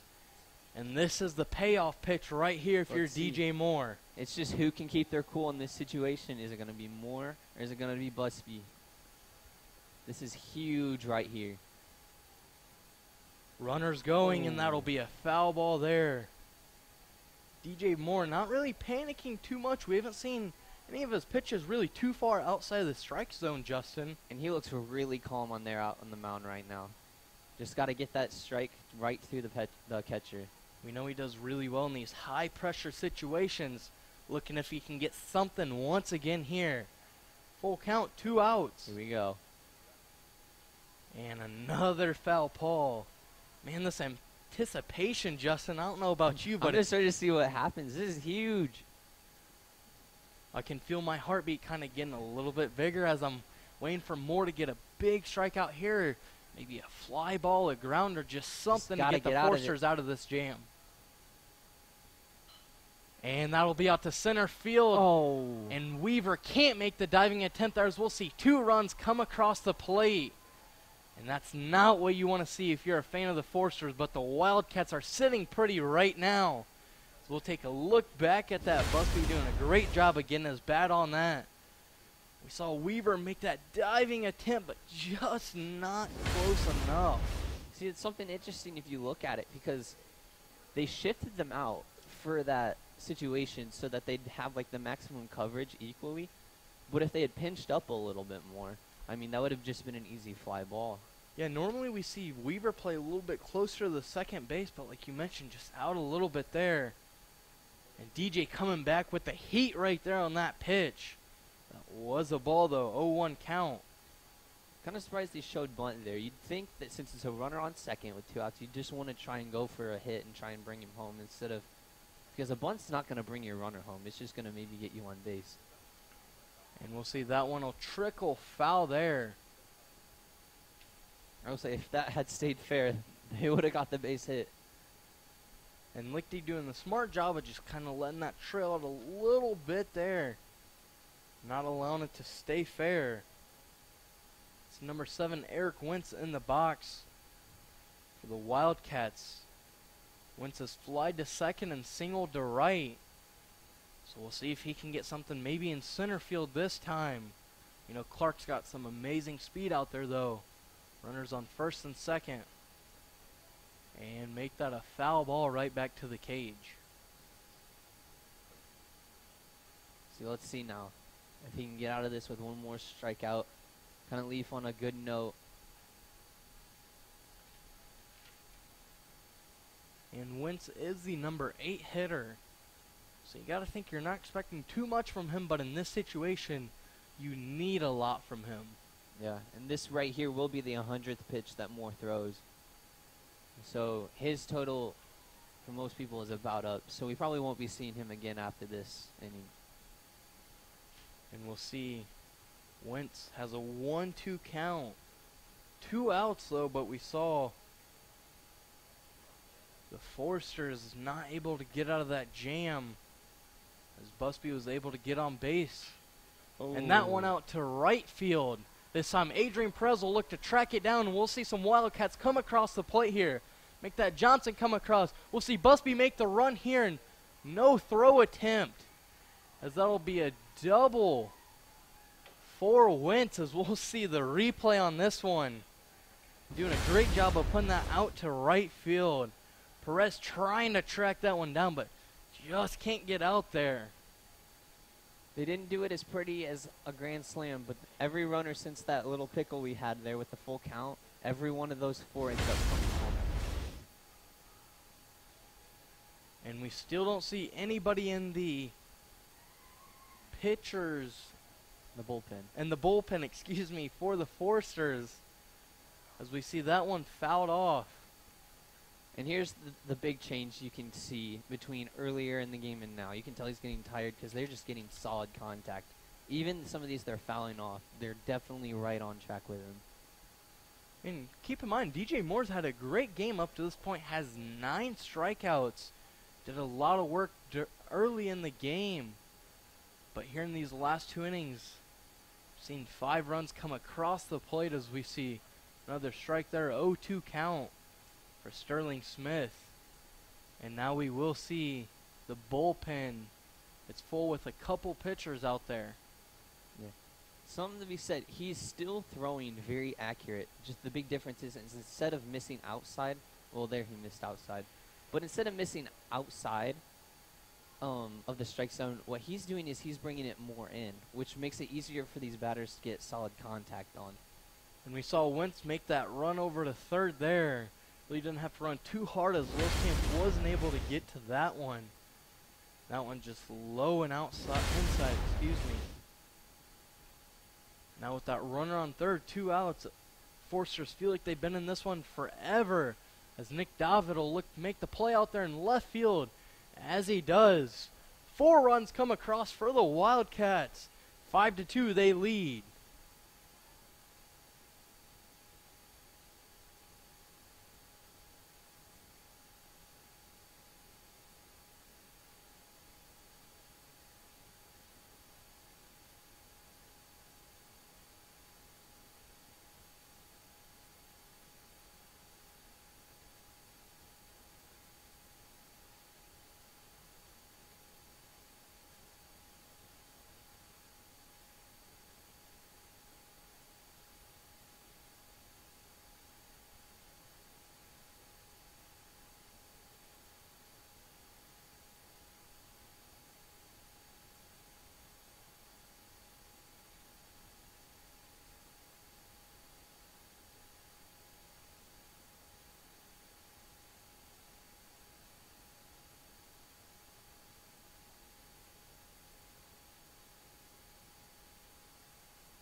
And welcome back to Forest Glen Park here in Huntington, Indiana.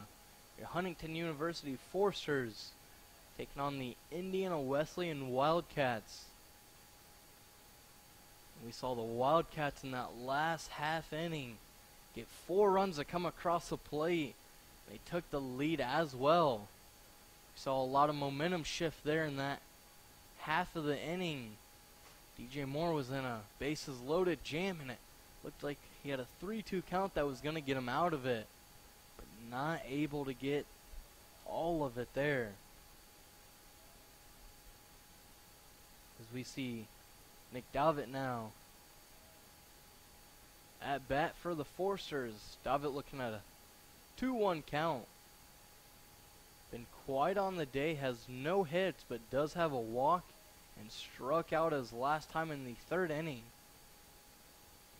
So now in the bottom of the 6th, it's been a couple innings for Davitt at the plate, but he was able to get that routine play in left field there to get that pop fly and get the Foresters out of the inning.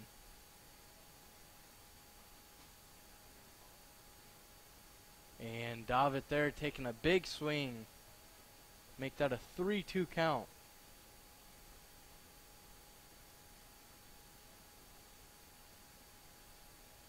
And Davitt now will take a walk here, make that the 2nd one of the day. And we'll see Adrian Perez now check into the box for the Foresters. And with Davitt on first, we'll look to see if the Foresters can get something going in their half of the 6th inning. Yeah, after allowing 4 runs in the last inning, you have to respond here. Going with another 0 would be really rough for the Foresters to come back in this game.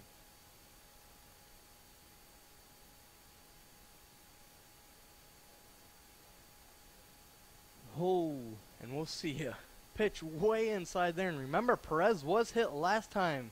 So we see Perez and West kind of jockeying back and forth. Yeah, if he would not be happy if he got hitting him. He's probably not too happy right now with pitches coming this close to him. And we've seen some fights in the MLB lately. We saw that Padres fight last week. The Red Sox had a famous one. Saw Joe Kelly hit a batter for the Yankees, kind of restoring that Yankees-Boston Red Sox rivalry. Yeah, every time I think of that rivalry, I will never forget when Pedro Martinez threw down Don Zimmer. That was one of the funniest things I've ever seen. I don't know if we'll quite get something like that here in Forest Glen, as we see Prez take a big rip there. But that would be pretty interesting, Justin. It'd be something else. NAIA baseball. The Forcers now 1-2 count for Perez, no outs, and David on first. Trying to get something. David takes a big rip there, and Perez reaching on that one.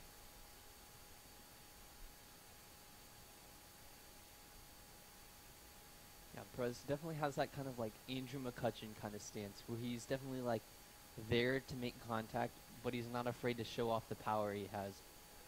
The biggest thing is he's just got to make that contact in the first place, and that's where like McCutcheon will struggle sometimes. Is though he looks like he might be a contact hitter, he's more there for his power. And we see Perez take a moment there. David taking another big lead, but Perez will strike out swinging there with a huge rip. Definitely would have sent that one over the wall if he would have made contact. We'll take a look at that one. Perez just a nasty swing there. Alvini really a nasty pitch on that one. Looked like a breaking ball, Justin. Yeah. And that's the thing. He had Perez right where he wanted him. I mean, you can get up 0-2, 1-2. You're really free to do anything with your pitches. And so there, the breaking ball, he just wasn't afraid. And David make an attempt at a run, but stop him before he made the full stride there. Kind of keeping Alvini's head a little bit misplaced. Trying to get some wild pitches thrown. 0-1 count for Jake Hansen, 1 out.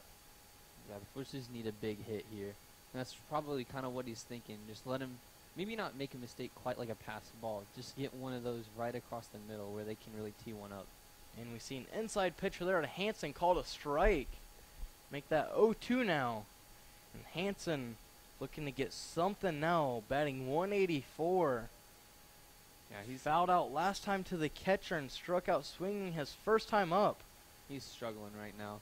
And make that another strikeout for Hansen on the day, as Alvini gets him looking. Yeah. Hansen's just really going to want to put this night behind him. Yeah, we'll take a look at that one as well. Alvini getting his magic to work there. Hansen stepping a little bit further outside than you expect him to. We'll now see number 34, Tyler Zemski, into the game as a DH.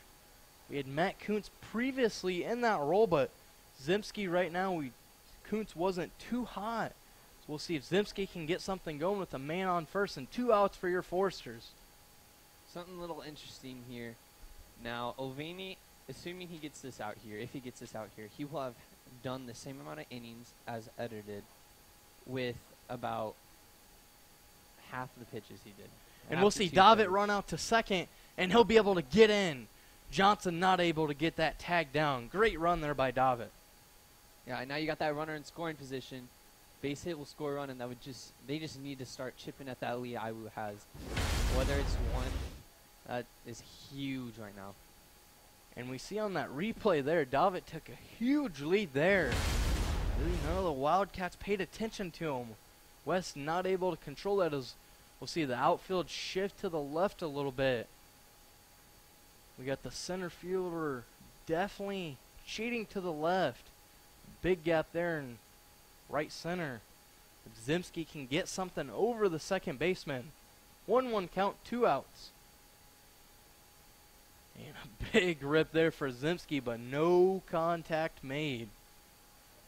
Yeah, Alvini just has that little charismatic, like, just walk going out on the mound. He knows he has stuff working right now. And he's just throwing whatever, and it's just getting past these batters. We see David once again out there making a little bit of a run, but not going. Zimski watching an inside ball there. 2-2 count with 2 outs. Forster's not able to get anything across the plate since the first inning when they had 2 runs. And that one far outside for Zimski. Justin, you know, with Zimski's plate vision, he's not going to swing at too many bad pitches. Yeah, I'll be interested to see here what he does, because a good pitch, well, I don't know, with the base to give, it's probably going to be something. And Zimski able to get one out to right field. We'll see Johnson tracking that one down, and he'll able to get that one easily. The Forster's not able to get anything to come across the bottom of this 6th inning. We'll see you at the top of the 7th here in Forest Glen Park.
Welcome back. We'd just like to take once again another moment to thank all the supporters of FDN News who've helped us get this new replay system, help you get a better broadcast. We'd like to thank Clowney Landscaping, Fetters Construction, LC Media, and the HU Athletic Department, and of course the HU Digital Media Arts Department. With their help, we're able to bring you this better broadcast. And if you'd like to stay connected with us online, you can stay up to date with everything going on the Forster Digital Network. Take a moment, real quick, subscribe to us on YouTube if you're watching right now, and you can follow us on Instagram at Forster Digital to see everything that's going on with FDN Sports, FDN News, Forster Radio, and of course, follow us on Twitter at Forster Digital Network _sports. And back here with some baseball action, we see DJ Moore still on the mound for your Forsters. Cannot believe this man is still on the mound right now. He's right now at 107 pitches. They do have some action in the bullpen, so it probably will be short-lived, but still. We saw Moore does have 9 strikeouts on the day, though. He did give up those 5 earned runs. Everything was really working until that 6th inning. DJ getting a nice rip there by Jediah Wollenberg. Wollenberg has no hits on the day, but did strike out once. And you hear that pop of Loskamp's glove. You know DJ's still pitching pretty hard. So he's not going to let up, even though this is the 7th inning. And he'll get another strikeout to make that an even 10 there. DJ Moore still having his magic work here in the top of this 7th inning. We'll take a look back at that and see the big swing there from Wollenberg. Just nothing happening there. Nice breaking ball by DJ Moore. That's got to be a confidence booster after that rough inning he just had. Just got to come out here, calm down, and get your outs. And as nice as it is to get Wollenberg out, we'll see Caleb Eder, the DH today, did pitch 3 innings to start off this game. Struggled a little bit, so they pulled him. But has his bat working here. Just under 300 is what he's batting. 4 home runs and 24 RBIs on the year, though. Yeah, I don't know if his average tells the full story, too. With his on-base percentage over 400, his average below 300. He hasn't been doing that great tonight from the bat. He did get that 1 walk, but... And we see that one out to Perez in right field. Looks like he'll be able to track that one down, as he does. And second out, of the inning for the Wildcats there is... We see Perez Doing a great job of getting this one, tracking it down. Seen a couple of them have been a little bit outside of his range there, but able to get that one in front of the warning track. And yeah, if you want to be good at baseball, you got to do what DJ Moore is doing right now. You have to be calm. You have to have a short memory. And if he can get out of this, that'll make a huge statement that that whole sixth inning is behind him, and he was able to go out on a high note. And a high pitch there for first one of the at-bat. Brady West looking at a strike there, make that a 1-1 count, 2 outs. No runners on, so if you're in this situation as West, you know, you're really swinging for the fences right now. Yeah, you are. It's also worth noting that that bullpen has done warming up out there, so they're probably letting him ride this inning and then pulling him out after this.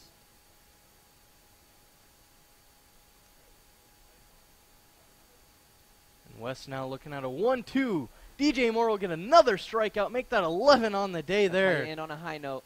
We'll take a look back at this replay real quick before we go to break, and DJ Moore with the nasty breaking ball there. And that'll send us to the bottom of the 7th inning here in Forest Glen Park.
And welcome back to Forest Glen Park here in Huntington, Indiana. Thank you for watching our broadcast of the Foresters versus the Wildcats here. We see that first pitch get away from Alvini. Been doing a great job for the Wildcats. Pitched 3 innings so far. Walked 2 guys, has 4 strikeouts and 49 total pitches. Yeah, he's definitely shut the Foresters up. He has just been setting them down, and I don't think they've had a hit since he's ended the game. Yeah, we see Loskamp in the batter's box for the Foresters. Struggling on the day. He popped out to second in the last at bat, and then he flied out to left in his first one in the 2nd inning. So look and see if he can get these bats going in the bottom of the 7th.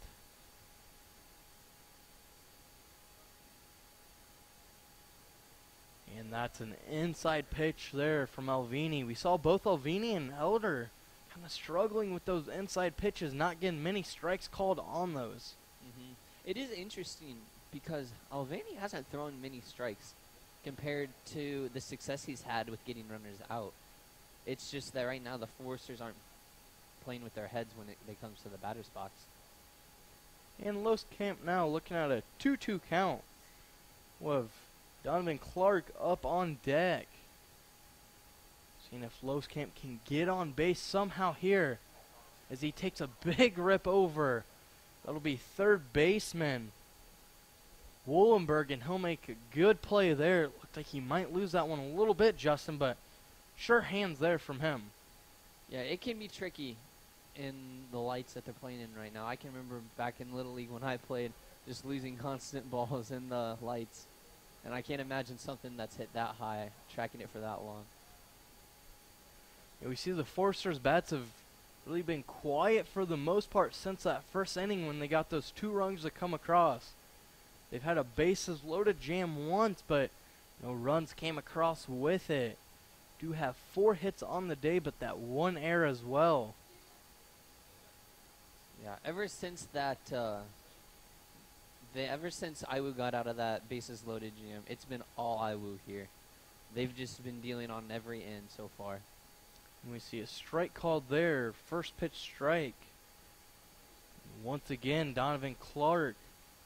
We see that speedster looking to get something, but 0-2 count right now. Not what he wants to see at all, Justin. That's true. Though I will say, Donovan Clark has the speed to make something out of nothing. So if he can make contact, he's definitely at an advantage.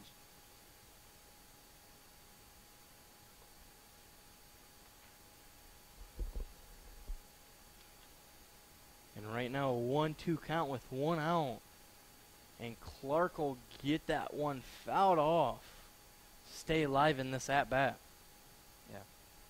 This is where it pays to be a contact hitter compared to a power hitter. He's had no home runs on the year, but he's got 2 hits on the night, and he's definitely putting the ball where he needs to. You know, Vinia's been really good coming in for Eder. Saw Eder struggle early on, but Alvini's been almost dominant here. As Clark fouling that one off. Getting good contact on that ball, though. Yeah.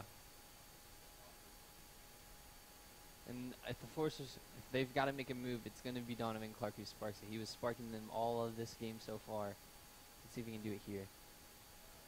And we see a ball there. 2-2 count.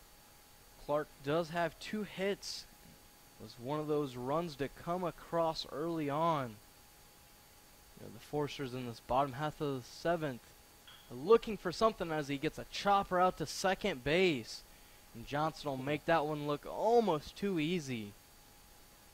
As we'll see the replay of that one there, and Johnson doing a great job of kind of settling back and understanding that Clark's got some speed, but he can make that throw rather easily there. You see, Clark hustles down the line. He almost makes it a close play, but second baseman able to recognize that and get the ball out real quick. And now in the batter's box, we see Adam Roser. Roser is a junior by way of Rowan, Indiana. And he'll take a strike there on his first pitch. He's been having some pretty solid at-bats. 1 for 1 with 2 walks. He's reached on each at-bat, so hopefully he can give them a little life here. And Roser will look at another strike there. Slider just made its way right into the center of the plate. That'll put him in an 0-2 count with 2 outs. Roser looking to get something here. As another chopper that'll get past the pitcher. Roser will make the run out and he'll get it there. Great job by Roser to hustle down there and not let Johnson dictate that play. As we'll take a look back at this as well. Roser hustling down that first base line, and see Johnson just kind of misplayed the ball and fumbled with it a little bit. Yeah, and that's the first hit for the Foresters in almost 4 innings. Like, the majority of this game has been dominated by Olvani right now. His whip has got to be very, very low. And if the Foresters can string a couple hits across here, maybe got Olvani out of his stride. See, Roser won't take too big of a lead over there at first. Daniel Lichty right now in the batter's box is batting .292 for the Foresters. Wouldn't it be something if Lichty could just knock one out right here? Excuse me, Lichty's batting .363 as he gets that one shot over to left field. It'll be a base hit for him, and that'll put Roser at second base. And the Foresters got the engine going right now, Justin. Yeah, they do. And right now they're at the heart of the lineup with Weaver, somebody who's been struggling of late. What a time it would be to turn it all around right here.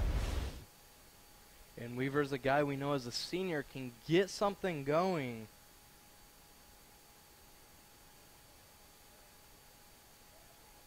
You see, Mulvaney is ready to go. Not wasting any time to get into the stretch, get on the mound. You see Lichty over on first. Roser taking a nice lead out there at second. Roser thinking about running there. Not sure where that ball went with West though, as Weaver's at the plate, 1-0 count. Weaver does have 2 outs though, so he's got to be cautious where he puts this ball. Oh, that was a pitch to hit right there. And that's a nice strike if you're Alvini to make it a 1-1 count. Mulvaney honestly got away with one there. That's definitely one that could have been taken advantage of. I wonder if he had like the take signal there and just wasn't swinging. And Weaver looked like he wanted that one as well, but no swing there. Another one right there. And you can't expect after 2 nice pitches like that you'll get much here. 1-2 count, 2 outs, and Nick Davitt on deck if we're able to get there.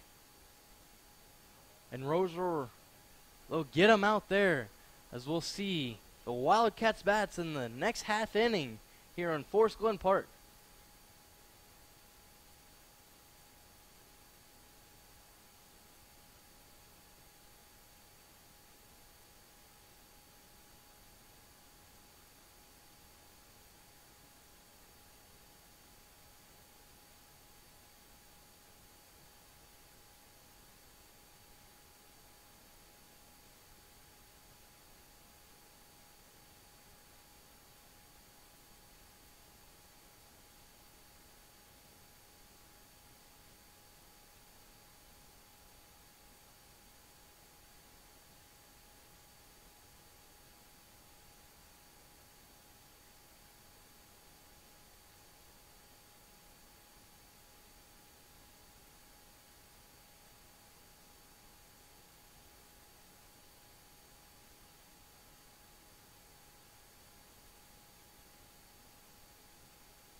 Our next home broadcast will be tomorrow at 6 p.m. when Taylor comes here, visits Forest Glen Park here in the Foresters. I really hope we can have that game, though, because just judging off what it's been, Indiana has been just flexing its skill it has with just this ever-changing weather. I mean, what was it? Friday it was 70s? Yeah, I know we saw a couple days last week where it was up in those nice shorts and t-shirt weather, but once again, back cold as it's dropped all the way down to 32 degrees right now.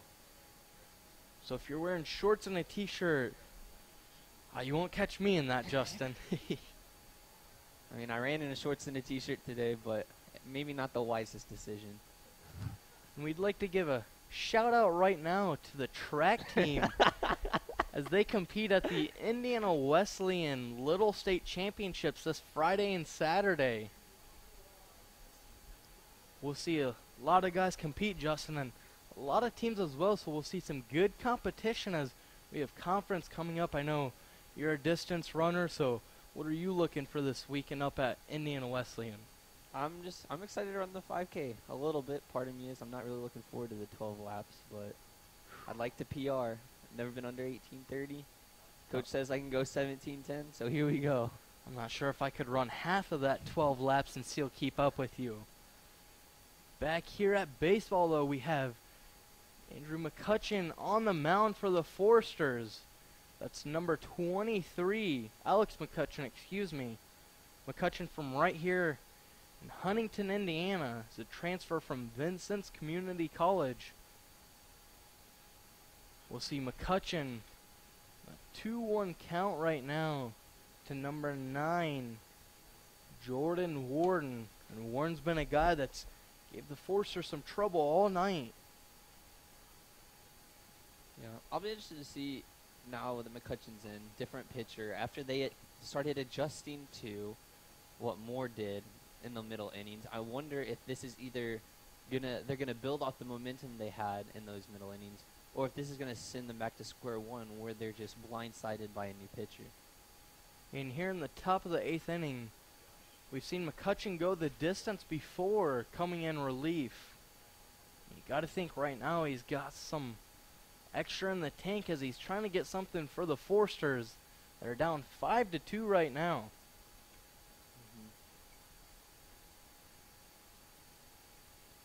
And we see a high one there. Could have been argued for a strike, but a full count nevertheless. Just barely missed the shoulder length strike zone. And Warren won't make contact there as McCutcheon will get his first strikeout of the game on his first batter there. We'll take a flashback to that one. McCutcheon doing a great job of changing his speed throughout. And getting Warren to swing on it. Gutsy move to go with the fastball on a full count, but he wasn't afraid. That's a good sign right there. Confidence. And make that the second time of the day that Warren has struck out. As we see Brady Horan right now in the box for the Wildcats. I would say the score doesn't really do justice to how this game is played out. You look, the Wildcats have struck out 12 times. They're batting under 200. It was just that one inning where they were able to move everybody around on 2 hits and a couple walks. Yeah, outside of that 4-run inning, this has really been a dominant game by the Forsters. Got a nice lead at the start, and then just kind of built on it with DJ Moore's pitching. I believe DJ's got 11 had 11 strikeouts. So DJ had a great game, but the Forsters just not able to get their bats after that first inning. And they scored that 2 runs. We see a chopper now out to McCutcheon. He'll make the easy play over to first. He dropped it. And Hansen dropped the ball there. That'll be fair. And Hansen, normally a left fielder playing first base right now. Take a look back at that, and it looked like it was going to be a simple play there. Great job by Horan to run that one out. Yeah, you could tell he was definitely going for it there. That's what hustle gets you in this game. And now with that runner on first, 1 out, we'll see Parker Johnson with this heavy bat there take a big swinging strike for the Wildcats. Yeah, it'll be interesting to see. Right now we have a left-handed pitcher, right-handed batter. That hasn't happened yet so far. See how they both adjust to this little duel. And that's a low outside strike there. McCutcheon doing a great job of painting the corners. 0-2 count. It's always an advantage when you're a left-handed pitcher going up against a right-handed batter because that ball stays hidden for a little extra split second, and that split second makes such a huge difference, especially when you're trying to anticipate an off-speed pitch. And we see a low one there. Loskamp dropped it a little bit. That last play made by Hansen will go in as an E3, an error for him. But McCutcheon now has battled back for a 1-2 count. And he'll get a swinging strikeout there by Johnson. And McCutcheon is looking good right now. Yeah, he is. I think they're just a little shocked right now because of that left-handed switch. I mean, you look at the runner on first base, that should have been an out. So they're not. They kind of just look like they've been thrown back a little bit, where they were starting to come on to more a little bit. And we see head coach Rich Benjamin coming over to the umpire for a pinch runner on first base. That'll be number 31 for the Wildcats. That's Bryce Lentz. Lentz is a freshman from Avon, Indiana. Went to Avon High School. Justin, you got to think, if you're coming in as a pinch runner, you got some speed behind you. I mean, they put you in for a reason. You probably got to be thinking steal. I mean, it'd be very gutsy to try and bunt him over with 2 outs. So you'd think that if they're going to try and get a run here, that runner's got to be standing on second or at least moving towards there before the ball makes contact. Yeah, we see McCutcheon check over to make sure that runner's not going to try anything. Stephen Busby, looking at a 1-0 count, showed bunt on his last attempt there. And once again, McCutcheon will just check over there. We see the Forcers, when they normally check over, it's normally about 3 to 4 pitches that they'll go right in a row, which is kind of a little demoralizing, but it'll keep you there as Busby will take a big rip there, but nothing coming of it. Yeah, if you're the runner on first base, you really just have to watch that pitcher's head, because the second he motions towards first base and keeps his eyes locked, he can't come at you, and then you can get your secondary lead. You have to wait a little longer than with a right-handed pitcher, where he has to completely jump all the way around. For left-handed, he can just walk off the rubber. Now last pitch a little outside for McCutcheon. Loskamp doing a good job of not letting that fly past him, as he'll get a nice swinging strike there. And changing up some speed and some direction here on Busby. Got him looking. Top of the 8th inning right now. Your Forcers are down 2 to 5. Runner on first and a big swinging strikeout. Right by him. Gets the Forcers out of this inning. And we'll see their bats in the bottom half of this 8th inning.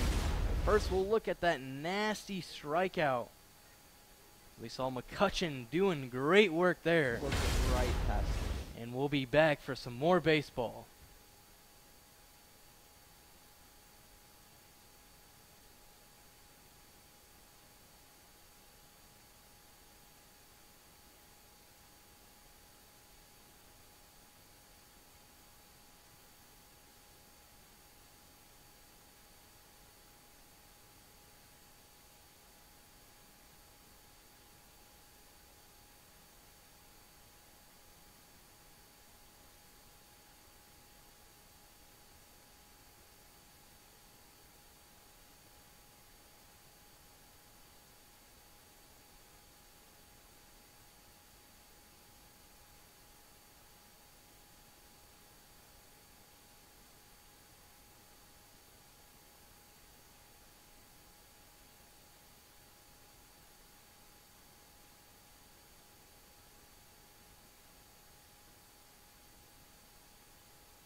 Here in Forest Glen Park, Forcers currently trail the Indiana Wesleyan Wildcats 5-2. We saw the Forsters 9-0 in conference at one point before they faced Indiana Wesleyan last week.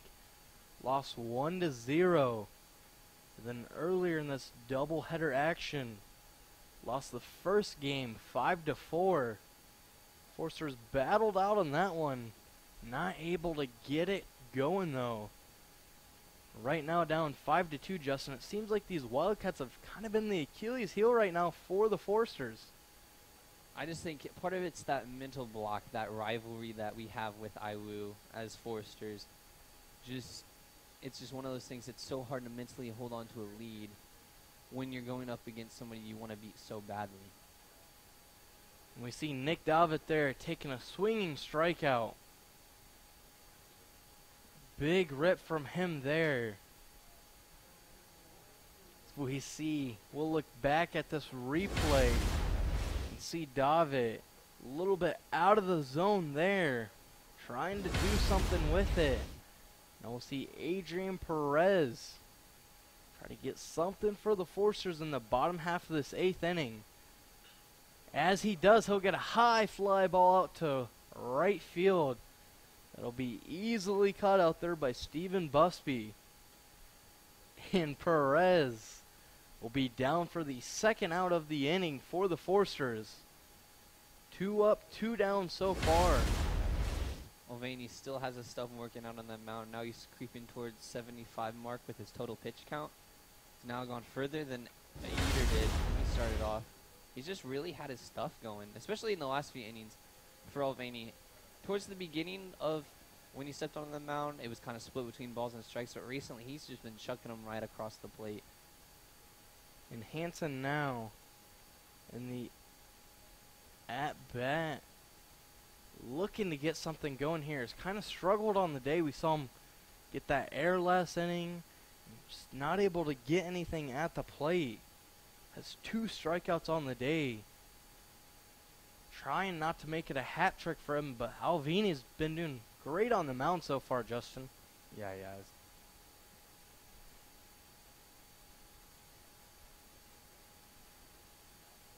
And now Hanson take this long wait here.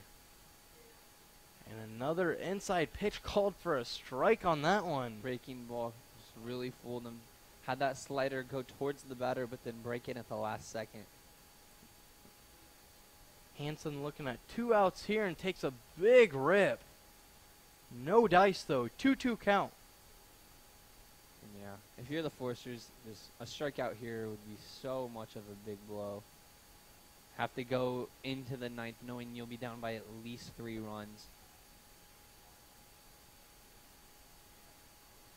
And that hurts if you're the Foresters. We'll see this replay right now of Hanson.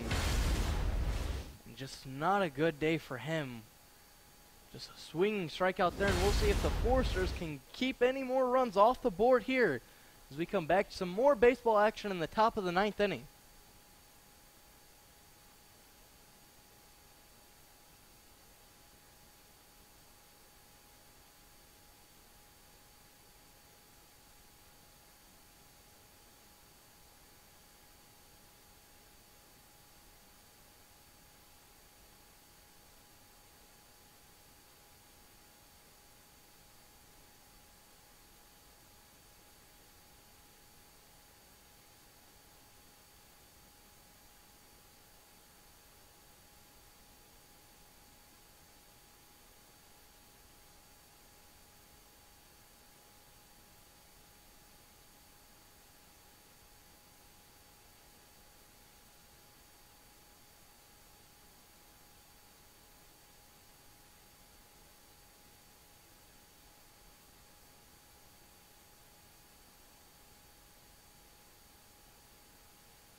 So if you want to stay contacted with FDN, you can stay contacted with us online.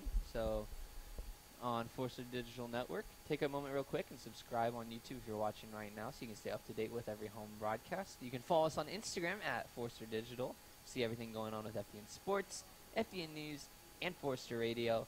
And of course, you can follow us on Twitter at FDN_sports. And now in the top half, the 9th inning here. You know, if you're the Foresters, Justin, you gotta be hoping no more runs come across the plate. We see Alex McCutcheon still in there. Pitch at last inning. Did a great job. Had 3 strikeouts. So Yeah. you know McCutcheon's going to have his stuff working for this 9th inning as well. And I mean, if you look at this from the Foresters, the score is 5-2. You're losing. It's a decent little gap. But I will say, you have an explosive lineup. It's definitely one that can take fire if it needs it. So 3 runs, if they can get things going, isn't bad. Completely different situation from if they're down 4 runs. If they're down 4 runs, that means a grand slam wouldn't even give them the lead in the bottom half of the 9th. So they really just got to hold them here, and that's all they can hope for. Yeah, we see another foul ball there to run it to a 2-2 count. And you know, if you have 2 strikes, no matter what, McCutcheon, just not the pitcher you want to see, as he's got a nasty breaking ball. Can get just about anybody to strike out that pitch a little bit too low. And the Foresters look like they need some energy out there. McCutcheon with those 3 strikeouts did provide quite a bit that last inning. And he'll get the strikeout there. Great job by McCutcheon to get that low outside pitch. We'll see here on this replay a shot of it, and McCutcheon just getting all the magic working tonight. Yeah, and that's 15 strikeouts, I think, total for Indiana Wesleyan. I mean, that's a huge chunk of the game just being put down on strikes. They haven't had their bats working really well. It's just been like little bases like that where they don't really work for them, and the Foresters are just giving it to them. Yeah, we see Sterling Smith get hit there. And that'll put him on base. He hasn't had a good day with 2 strikeouts. But we'll see Jediah Wollenberg in the top of the lineup to follow him. Only one out right now for the Wildcats. Yeah, Wollenberg's had a rough night. 2 strikeouts already. I'm interested to see. And Wollenberg will watch that one as McCutcheon gets another first pitch strike.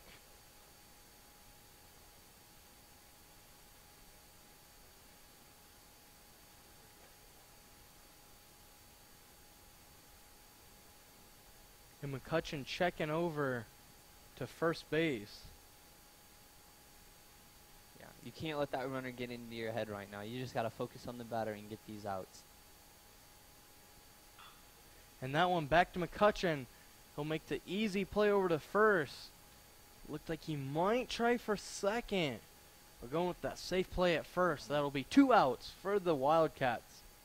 Yeah, and you always want to take the odds of getting that easy out compared to trying to get a double play, making an error, trying to get the double play, and not getting either runner. It's always just more safe. And now we got Eber coming up, somebody who could change everything in the swing of the bat. So McCutcheon's really got to bring his stuff right now. Yeah, we see, so far we've seen the Wildcats do a good job all day of really just staying with the Foresters and not letting anything get too out of hand. Justin, I know it may be a little early as we're still in the top half, but if I'm looking for my player of the game, I'm saying for a batter, it's got to be Parker Johnson. Johnson's only got 1 hit, but's come across the plate twice and was one of those key pieces that helped the Wildcats get 4 runs across there in that 6th inning. And at the same time, he made that switch from left field to second base. So you know he's a versatile guy. What about you? I have to go with the pitching side. I have to go with the pitching side of things. After Eber came out with a slow start, Tim Alvaney really just came back and shut the Foresters down. All the momentum they had going at the beginning of the game absolutely was stolen away from them. They went, I think, then 3 innings once he came in without just a hit. And then once they got a couple hits, he kept putting them right back down. I mean, he still might come out and get the close here, so he could get the W and maybe even a save. Yeah, we see Eder take a big rip on that last one, but nothing falling. 1-2 count, 2 outs, and a man on second. And we see McCutcheon take a step back as he'll regroup there. Yeah. It'd be huge to just get this strikeout, get to the bottom of the ninth, and then just try and do your thing at the plate. And that'll be a low ball there. We've seen McCutcheon has almost 2 innings now that he's pitched. He's been almost dominant. He's got 4 strikeouts. Does have 32 pitches, though. Make that 33 after that last one. But he'll look and he'll get Eder there. Nice strikeout. And McCutcheon has his magic working. Huge outing tonight by McCutcheon, assuming that was the last we'll see of him.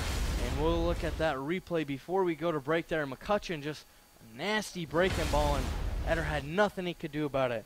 We'll see if the Foresters can come back in the bottom half of their 9th inning. So we'll be back with more baseball here in Forest Glen Park.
And welcome back to ninth inning baseball here, Forest Glen Park. Justin Ayers and Ryan Lockhart. Justin, the Foresters are trying to get something here with their bats in this last half inning. Potentially could be the end of this baseball game. But you know the Foresters are trying to get something going with Zimski in the batter's box. Yeah, Mulvaney's still out there on the mound, so I'll be interested to see, because now if you're the Foresters, you got to hope that he's starting to kind of tire off, and you have to take advantage of every mistake he makes. If there's a pitch over the plate, you got to hit it. Plain and simple. And there's no one in the bullpen for the Wildcats, so, you know, Rich Benjamin has confidence in Alvanias and looking for him to go the rest of these 3 outs potentially here, but Zimski trying to change things with a 1-2 count. And he'll watch that one there, as they'll look down the first base line and they'll call that a ball. Barely held up. That would have been just a huge mistake there for the Foresters had he swung. But life's still there. They just got to get this runner on base. Outs are more important for the Wildcats than the scoreboard right now. And a 2-2 count right now. Zimski will get that one out to third base. And Wollenberg will make the look to play over to first, as he does. Great play. Zimski not able to run it out there. So we'll take a look back at Wollenberg, and great defensive effort there to get that one over to first. It looked like that might have been a bang play. Yeah. I mean, hats off to Wollenberg there. For the Foresters, there's nothing more you can do than that. They put the ball in play, found a gap. He just had it covered. And now we will see Hunter Loskamp into the batter's box for the Foresters, looking at 1 out and trying to get something. And he does, over into the right field. Loskamp will get on base there with a single. And that puts Donovan Clark in the at-bat. We'll take a look back at that hit there. Great job by Loskamp to get that one off. We see him struggle a little bit tonight, but it's always nice to get a man on base. Now here's the thing. Clark can't be thinking big picture here. Home run, really in the grand scheme of things, only just brings us closer. You got to get on base. You got to keep the rally alive. You got to have runners on base to get inside the mind of the pitcher. A home run will just kill a rally they have. But on the bright side here, Clark is definitely a contact hitter, and he has speed. They get this runner on, then they have power coming up. They'll be sitting right where they need to be. And in for Loskamp at first base, pinch running. We'll see Kyle Selvey. Seen Selvey in that role the last 2 years now. Selvey has the wheels out there and a lot of speed behind him. He's a senior from Jay County. Take a nice lead as Clark takes a big rip there, but nothing. 1-1 count, 1 out. And Clark at bat for the Foresters. If you're the pitcher, you got to be thinking keep it low. Don't let him get a hold of anything, and maybe even get that ground ball double play potential there. I would probably not thinking about a double play. They're more probably focused on getting 1 out at a time. They have runs to give, so it's just about getting the out. And only needing 2 more outs, Justin. You got to think they just want to keep taking things slow and take a deep breath each time. As if you're Clark, you're just trying to get on base here. I mean, did that hit him? And that one looked like he came inside, but Clark Barely ducked out missed of it. Barely missed him. That'll keep Selvey on first, though. 2-2 count right now. Hats off to Olivani so far in this game. I mean, he just came in, and they have done absolutely nothing since.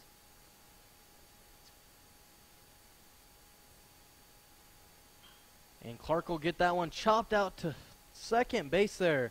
Johnson will make the routine play to first base, but that'll move Selvey to second. The Foresters do have 2 outs right now. And we'll see Adam Roser. See if he can get any momentum here with only 1 out left for your Foresters. He is 2 for 2 tonight with 2 walks. He's reached on each at bat. So even if he could just get to first, it's not really about moving the runner. They just need to get on base safely, and then just kind of pray that Lickby or Weaver could bring them home.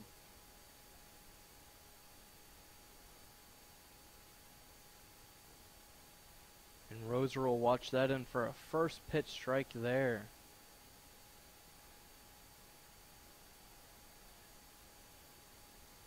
See, Roser's a guy that we know in big situations, he loves to be the man. See if he can do it here. That'll be an outside pitch called for a strike. 0-2 hole. Down to the last strike. Let's see what they can do. 2 outs.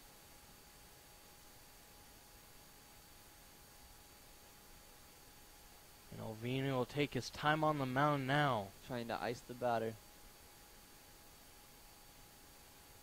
And that'll be an outside pitch there. A little bit low as well.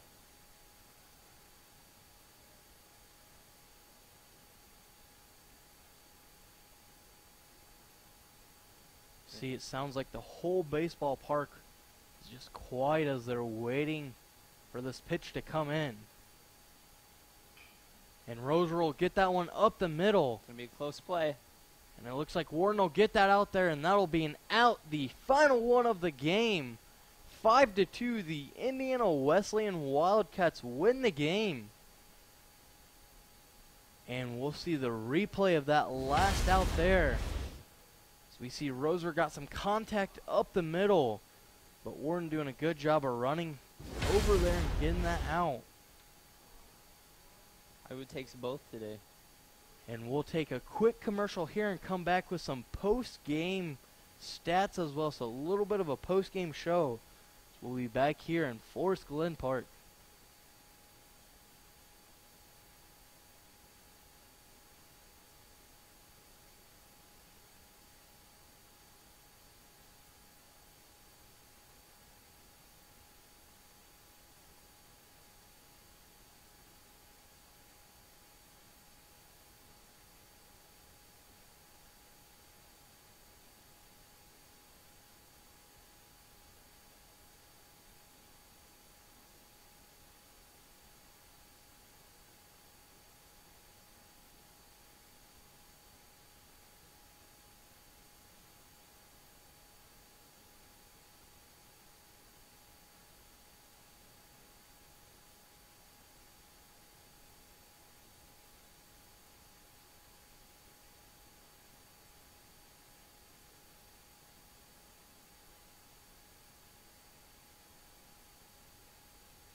Welcome back here to Forest Glen Park. Your Foresters falling to the Wildcats.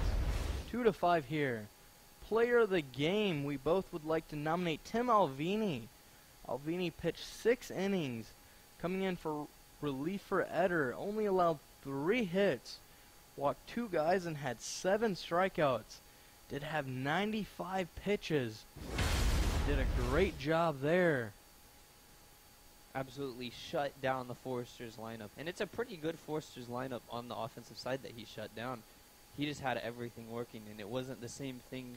He used different pitches. He was throwing off-speed stuff. They just couldn't get a handle on him throughout the whole entire lineup. We see the Foresters had 7 hits to the Wildcats 5, but the 2 errors were big. Scored 4 runs in the 6th inning there, and that's what really propelled to that win, Justin. Yeah, it was really just that one little situation they got themselves in, and after that they weren't able to overcome the deficit they had. But anyways, we'd like to take a moment to thank the supporters, FDN Sports, who helped us get this new system, all this replay, our new headsets we're using to make just a better broadcast for you who are watching. We'd like to thank Clowney Landscaping, Fetters Construction, LC Media, the HU Athletic Department, and HU Digital and Media Arts Department. Because of you guys' help, we're able to bring you a better broadcast. I'm Justin Ayers, along here with my co-broadcaster, Ryan Lockhart. And for everyone here at FDN Sports, we hope you all have a great night.